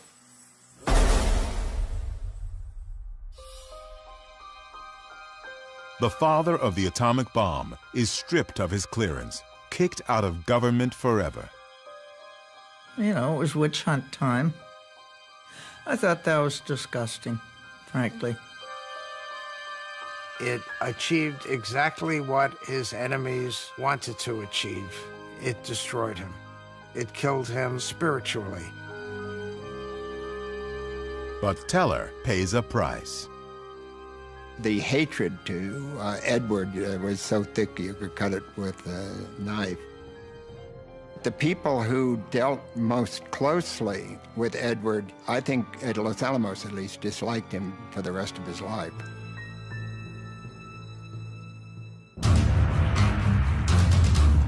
Even as the AEC is going after Oppenheimer, in the Pacific, another test. America's first practical H-bomb. If it works, a deliverable thermonuclear weapon.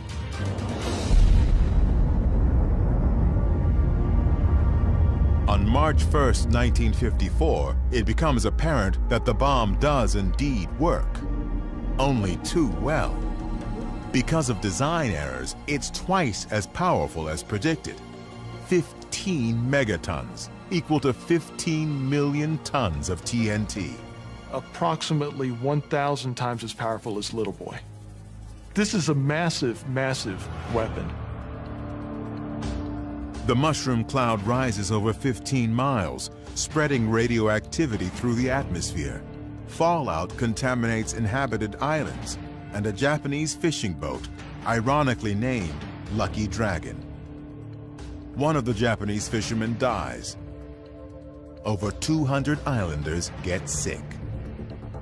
The test was secret, but the fallout makes it an international incident. It brought worldwide attention to the fact of atmospheric testing. Now, should we be testing in the atmosphere when all that happens is this radiation's going to get in the wind currents and expose everybody to radiation? The incredible power of the H-bomb reveals the futility of civil defense.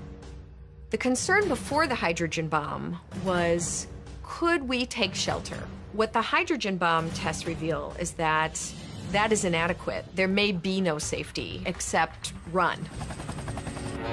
It was estimated over 4 million would have died in New York City.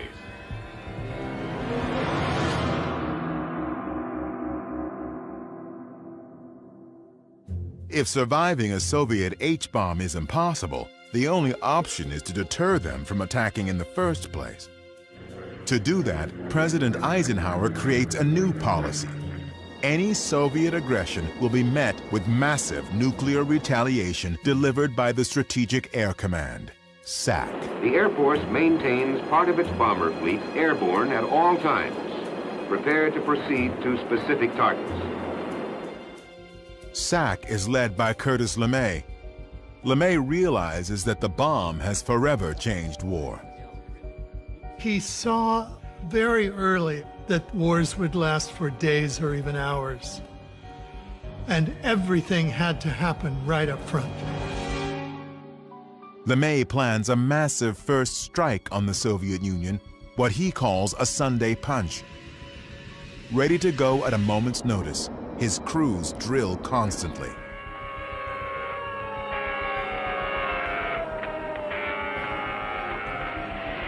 B-47s and B-52s taking off from bases throughout the free world. All of a sudden, you've got 90 airplanes that are reporting to this airport, nuclear weapons on board. You take off, you don't know whether it's really a mission or not. Everything is so classified. You won't get those code instructions until you're airborne. And you know that at 8 or 10 other bases, the same damn thing is happening. That these flow of airplanes are in the air, they will be coming towards the Soviet Union, and unless the Soviet Union backs down sharply, it's not going to be around. When this red phone is picked up, direct lines to SAC bases on 4 continents are seized. Massive retaliation means U.S. defense is increasingly dominated by the Air Force. The Air Force controlled 47% of the national defense budget, at which point the Navy and the Army began thinking, wow, we better get some atomic bombs too. As the military services compete, America's nuclear stockpile grows and diversifies. Los Alamos was happy to make it, and the military was happy to pay for it. And so every time they asked for something, the lab responded, sure, no problem. Nuclear weapons were viewed as just regular weapons, only bigger. How many different kinds can we fabricate? Big bombs, big warheads, little warheads. A nuclear cannon for ground troops. Even a one-man backpack nuke, a way to stop thousands of Soviet tanks from invading Germany. One nuclear round will be detonated here, 26 minutes prior to the attack. Blocking avenues of approach by barriers of flooding and cratering and landsliding, attacking autobahns or highways or railroads or bridges. Atomic demolition munitions. Eventually, the drive to make a nuclear version of anything and everything gets a little out of hand. There was a nuclear bazooka, which I think probably is a contender for being the most ridiculous. It detonated perfectly, releasing its lethal radiation. Some of the physicists said we could actually develop a nuclear hand grenade. The only problem was finding somebody dumb enough to throw it. So the American stockpile blossoms. By 1947, we had a stockpile of 13. By 1953, we had over 1,100.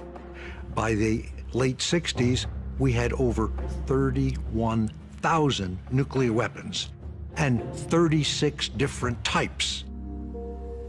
I kind of wonder exactly, did you really need all this? But I think a lot of it was the military thought they did. And a lot, I think, is just political. You know, we have more than you, you know. The ultimate example of we have more than you comes in October 1961, when the Soviets detonate the largest bomb in human history. Tsar Bomba.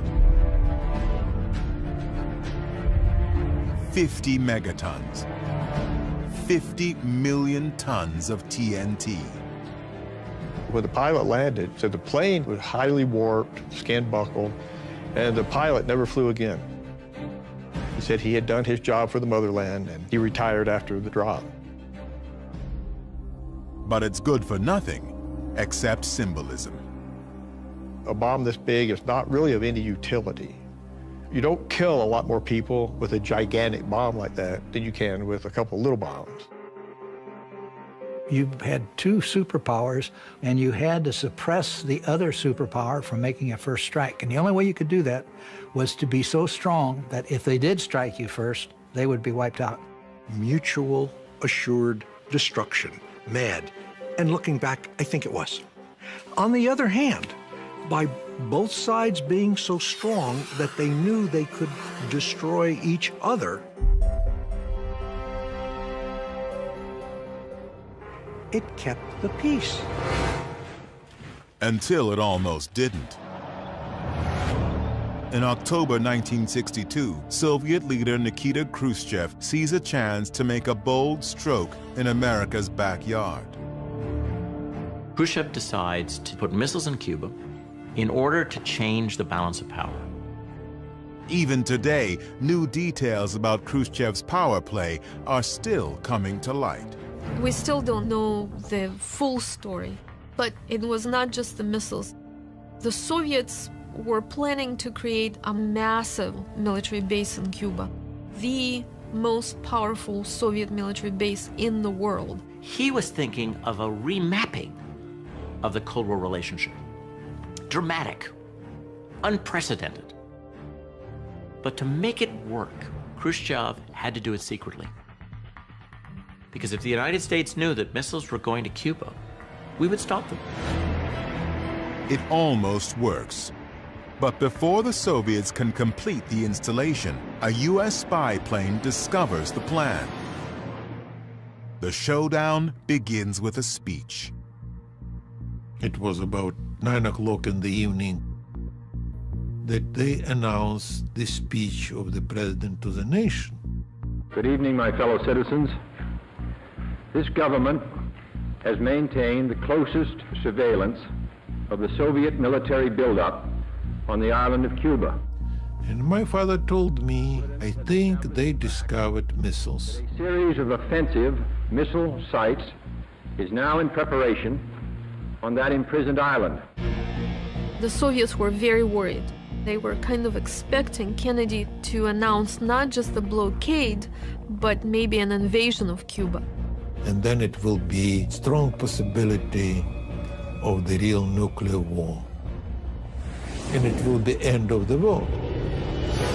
Shall be the policy of this nation to regard any nuclear missile launched from Cuba against any nation in the Western Hemisphere as an attack by the Soviet Union on the United States, requiring a full retaliatory response upon the Soviet Union.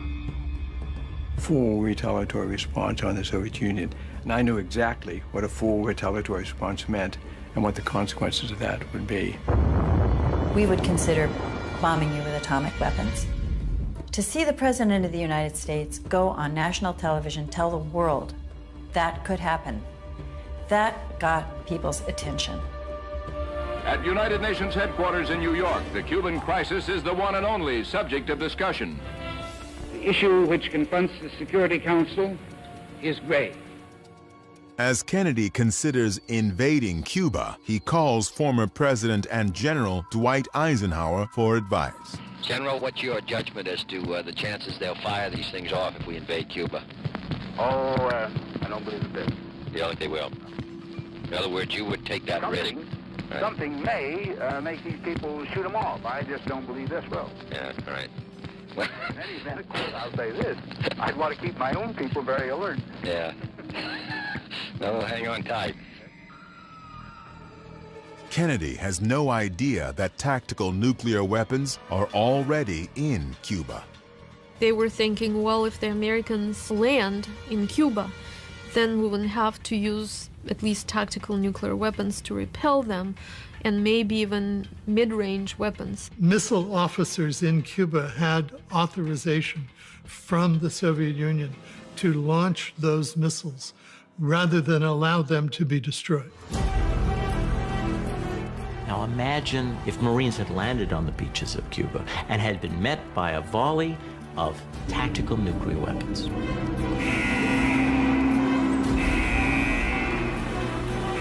Very scary days. I truly thought we were going to war. Really, every time I went into that office during the day, I thought it was going to be my last day on Earth.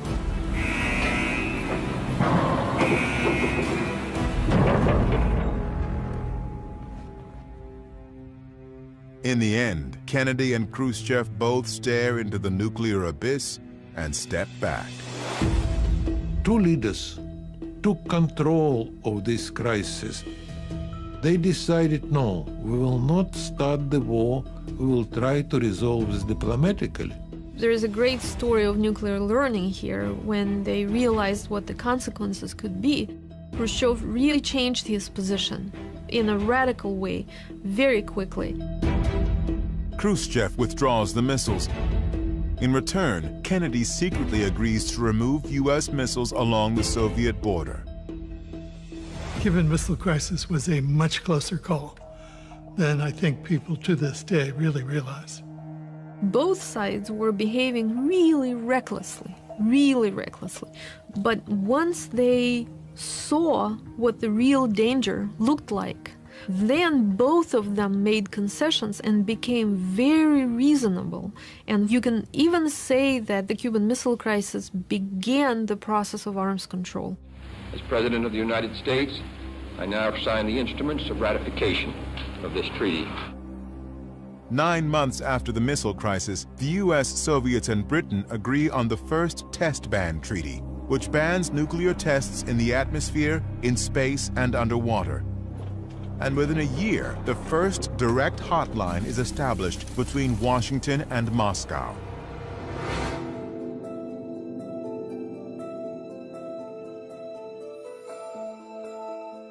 Even before the missile crisis, opposition to the bomb had been building, often spearheaded by women. Don't give irradiated milk to my children, you know? You have a bomb test, the winds blow radiation to the fields where the cows eat the grass, and then you get the milk and we serve it to our children. No, we're not going to do this anymore. So many mothers marched against atmospheric nuclear testing that the United States government finally said, all right, we'll put the tests underground.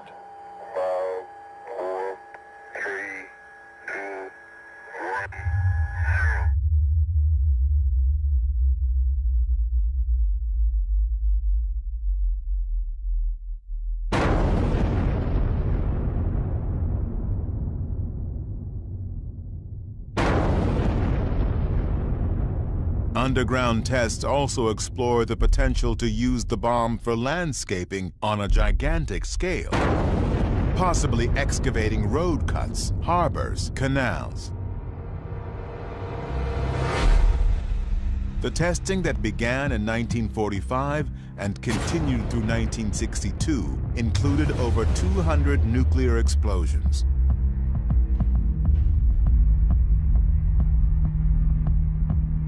Once it moved underground, there were 800 more, before all U.S. testing stopped in 1992. But moving testing underground was only the first step. Books and films began to explore what nuclear war and its aftermath would mean. Grim dramas like On the Beach, Failsafe, the dark satire of Dr. Strangelove, No Nukes, a groundbreaking concert, film, and rally. The Day After, a television movie that draws 100 million viewers and becomes a major cultural event. And War Games, which cautions that in nuclear war, the only winning move is not to play.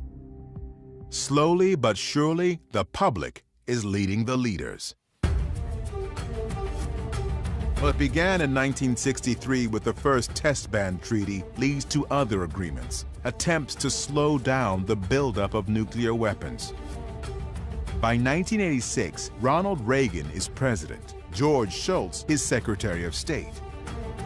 In October, Reagan meets Soviet leader Mikhail Gorbachev in Reykjavik, Iceland, and something remarkable happens.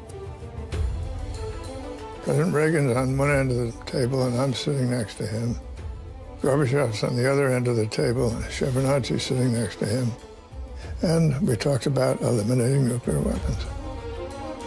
He and Gorbachev, in a totally unscripted, totally improvisational way, moved closer to a superpower agreement to denuclearize the world than ever happened before or has happened since. Such a dramatic moment where two presidents of these superpower enemies suddenly find this common platform, common wish.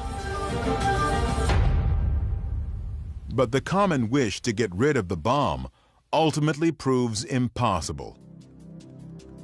The sticking point is a new U.S. technology called Star Wars, promoted by Edward Teller.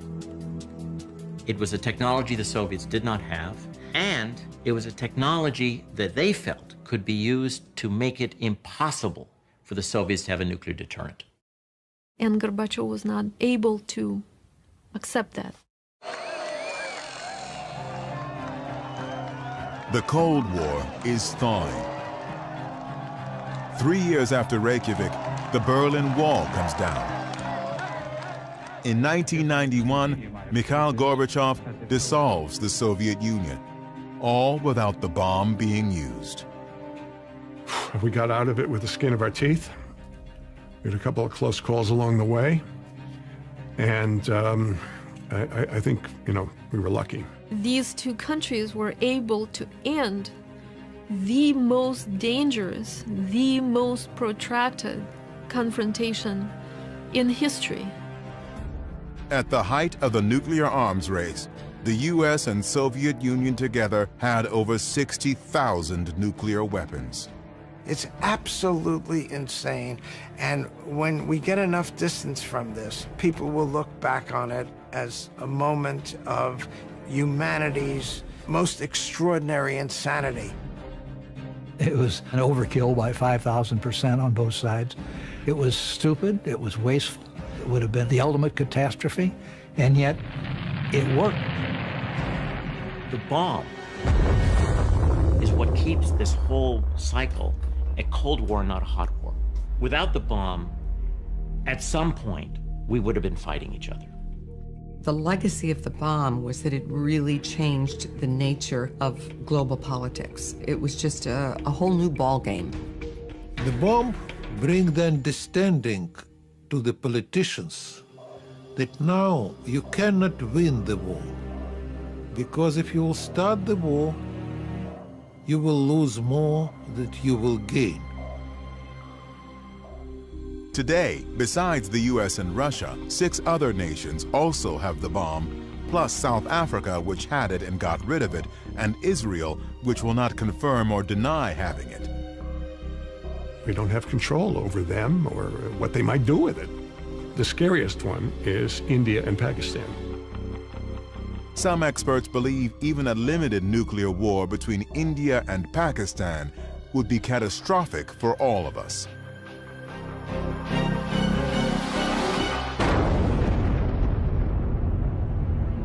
There would be so much smoke and smog from the cities burning that there would be a sort of nuclear winter around the whole world, dropping average temperatures just enough to cause crop failures worldwide. And about 2 billion human beings would starve to death. People do not understand the danger.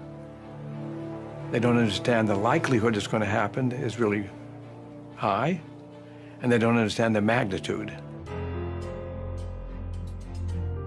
Over 70 years ago, a few scribbles on a blackboard opened the door to a new reality. Fateful decisions set the world on a path to nuclear weapons. I don't feel any guilt or blame about it. I think my view really is if we hadn't done it, somebody else would have. And it would be with us in any case.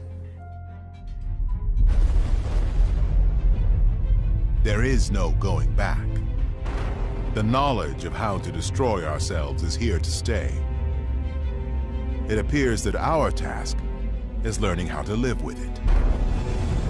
I think what should give us hope is that in all the decades since 1945, not one nuclear weapon has been exploded in anger anywhere in the world.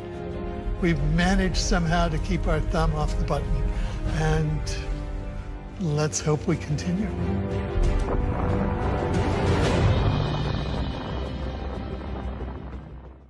The Bomb was made possible in part by contributions to your PBS station from viewers like you. Thank you.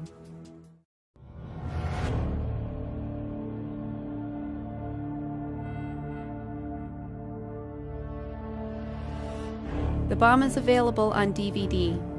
To order, visit shoppbs.org or call 1-800-PLAY-PBS. 2 years later, the Japanese attack Pearl Harbor. Hitler declares war on the U.S. America is fighting two wars against Germany in Europe, Japan in the Pacific. Suddenly, Roosevelt's uranium research project is critically important. What began as scientific inquiry is about to become a crash program to build a bomb.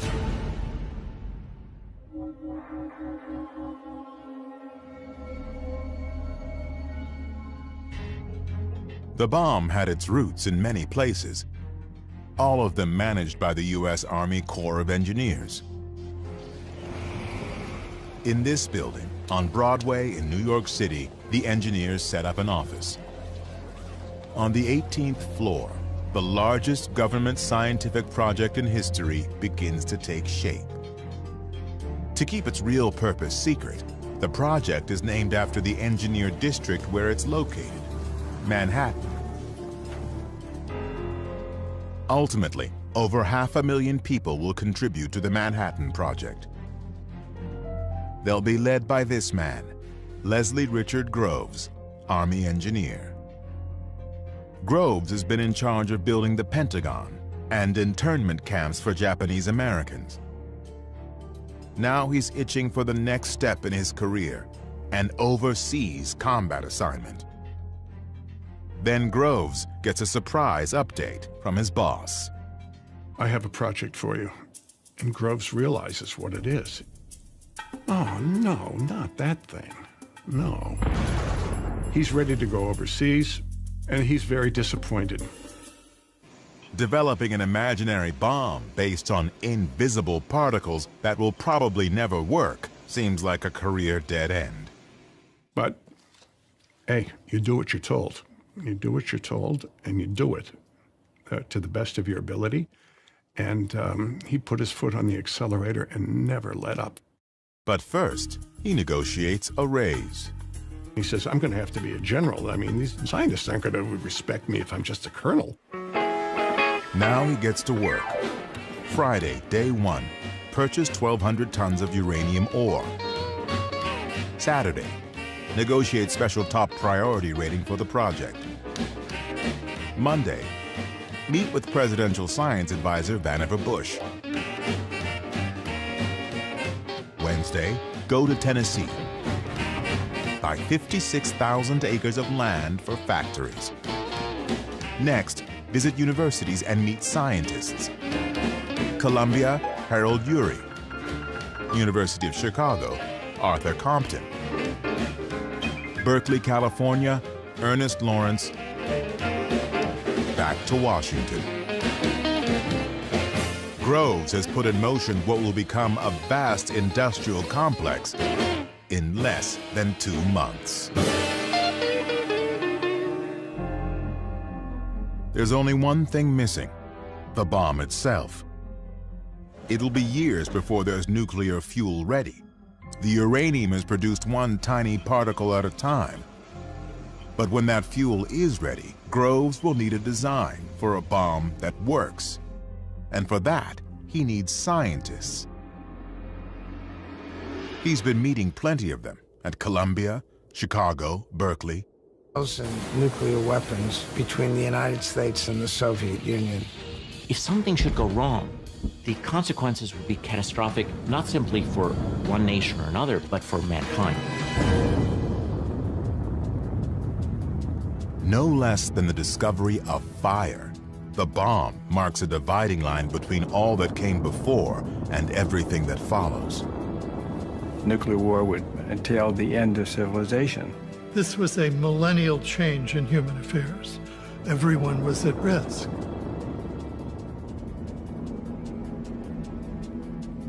The force that first appeared on this spot, a power greater than we can imagine. Where did it come from? How did it all start?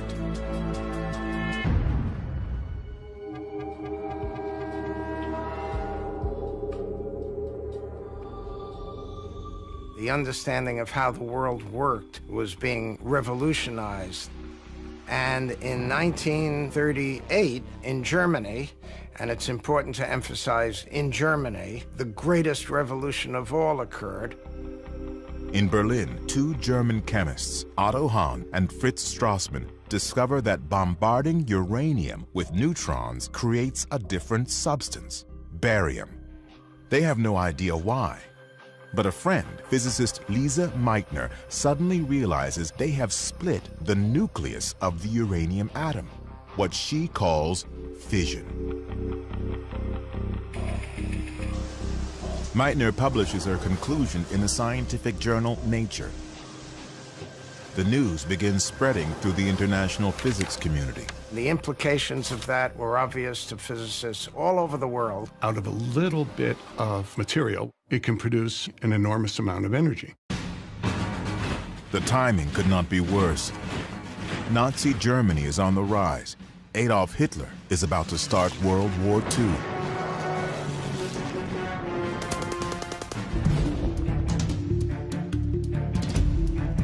As physicists around the world digest Lise Meitner's news, they quickly realize this discovery, nuclear fission, could determine the outcome of the war.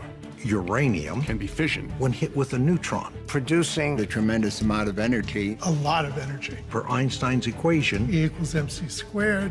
Every physicist knew all over the world an atomic bomb could be built by the Nazis. After all, the discovery had been made in Germany. Germany had very good physicists. Maybe Hitler's building the bomb. The threat of Germany getting a bomb first is so unthinkable. Hey, we're in a race with the Germans, perhaps. But so far, the race is only in the scientists' minds. No one else understands the danger of a bomb that doesn't yet exist.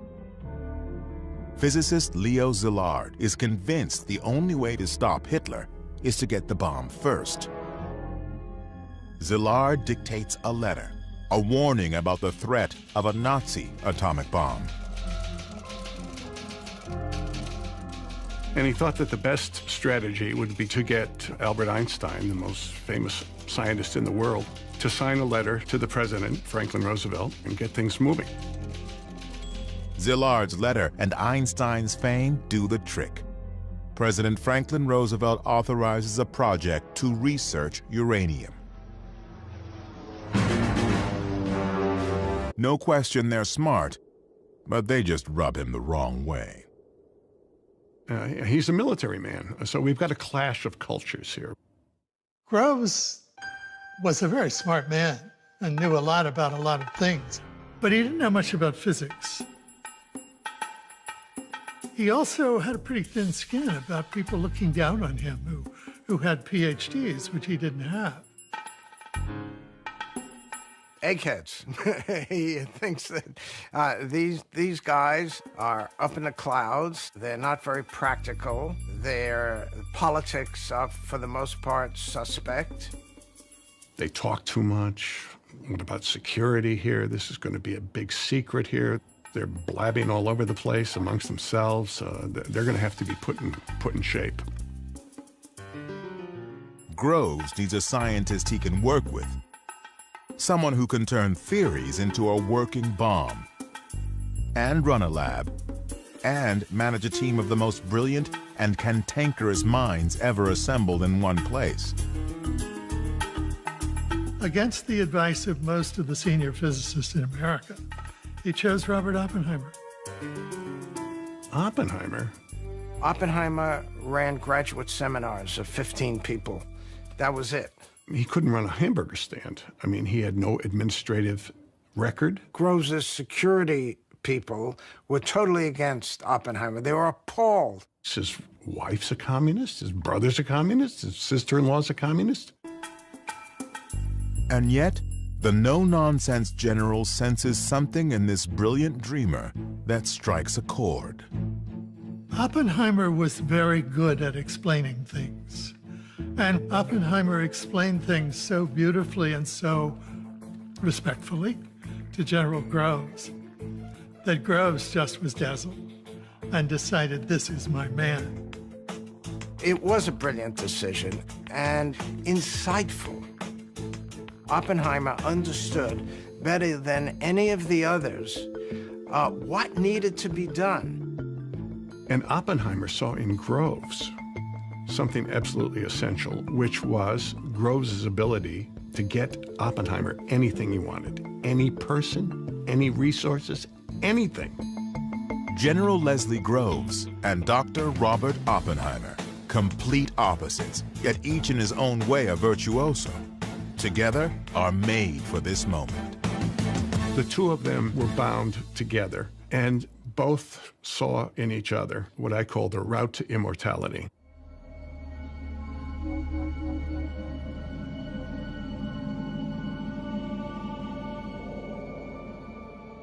It's 1942. Groves has his lead scientist. Now he needs a special kind of uranium, U-235, the only substance that can make an atomic explosion.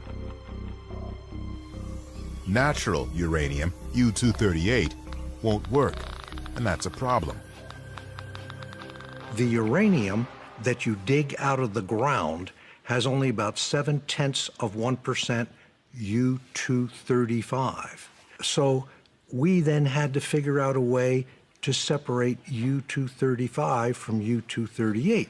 You can't do it chemically because it's all uranium. Groves builds a huge complex at Oak Ridge, Tennessee to produce U-235. But it's agonizingly slow. Getting U-2...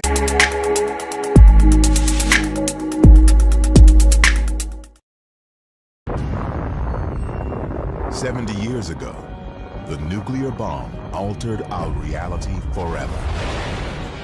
For the first time in human history, we now were capable of our own destruction as a species. The bomb affects everything. It was the opening shot of the Cold War. All U.S. citizens are now going to have to be on high alert. This is a Conrad radio alert. The bomb produces some of the worst psychological tension ever in world history. An international arms race. Confrontations and close calls. Politics, culture, even sex. And there was a kind of thrilling excitement about it. Fire. Entire industries were created to build it. This incredible energy opens limitless horizons. New cameras, film stocks, and techniques devised to photograph it. Now, thanks to state-of-the-art restoration of original film masters, we can see the incredible power of this device in a new way. A technology that has changed human existence forever. The bomb has receded in the public's imagination, but it's still there. We still live in its shadow. Everybody's affected by it. There's no place to hide. It is an environmental issue, it's a political issue, it's a moral issue. It is the most important issue that we face. The bomb.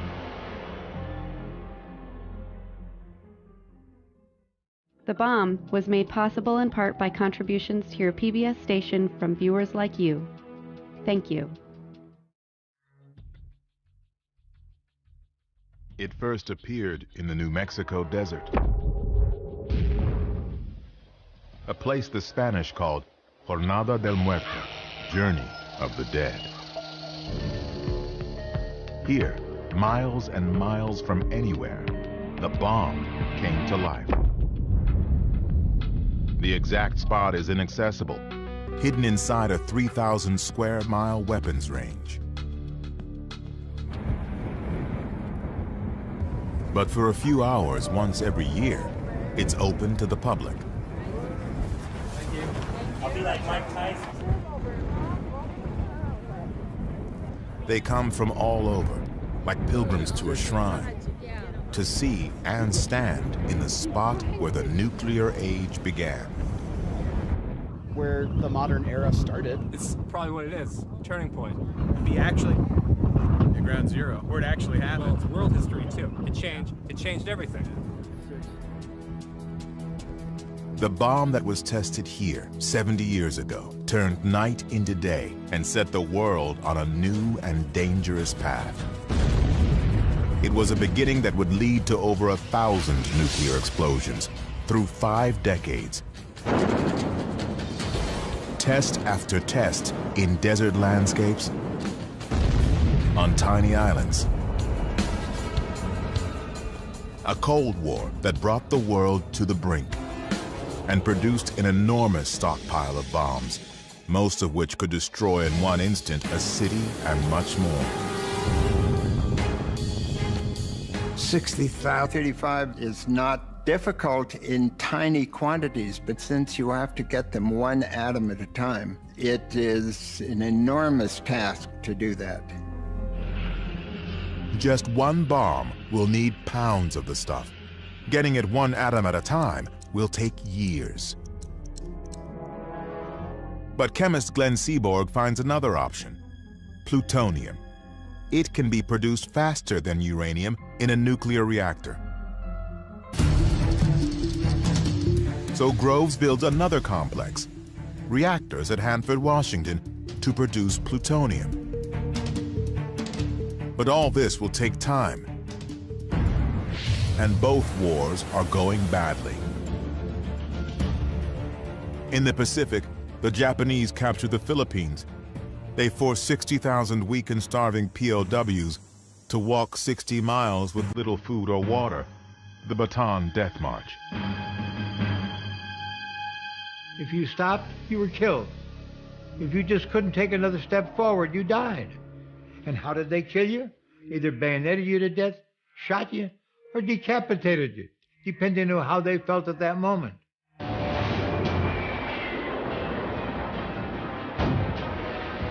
The war with Germany is just as bad. German U-boats are creating havoc in the Atlantic. Hitler's armies occupy Europe, North Africa, and are hammering the Soviet Union. And no one knows how close the Nazis are to an atomic bomb.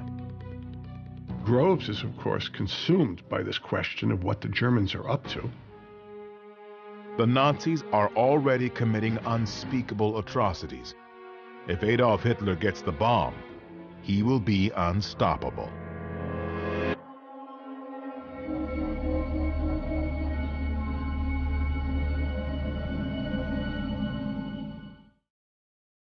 The bomb came out of the minds of men. To create it, they would need isolation, freedom from distraction, and utmost secrecy.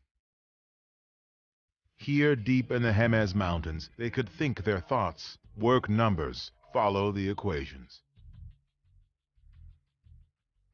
Los Alamos, New Mexico, where the scientists worked, was created by and for the bomb. Today, only a few traces of its beginnings remain. An old mess hall, an army barracks, Robert Oppenheimer's house, the main lodge of what was once a private boys' school. In 1942, Oppenheimer tells Groves this is the perfect place for a secret laboratory. Up on a mesa in the middle of a national forest with only one telephone line to the outside world. It's isolated.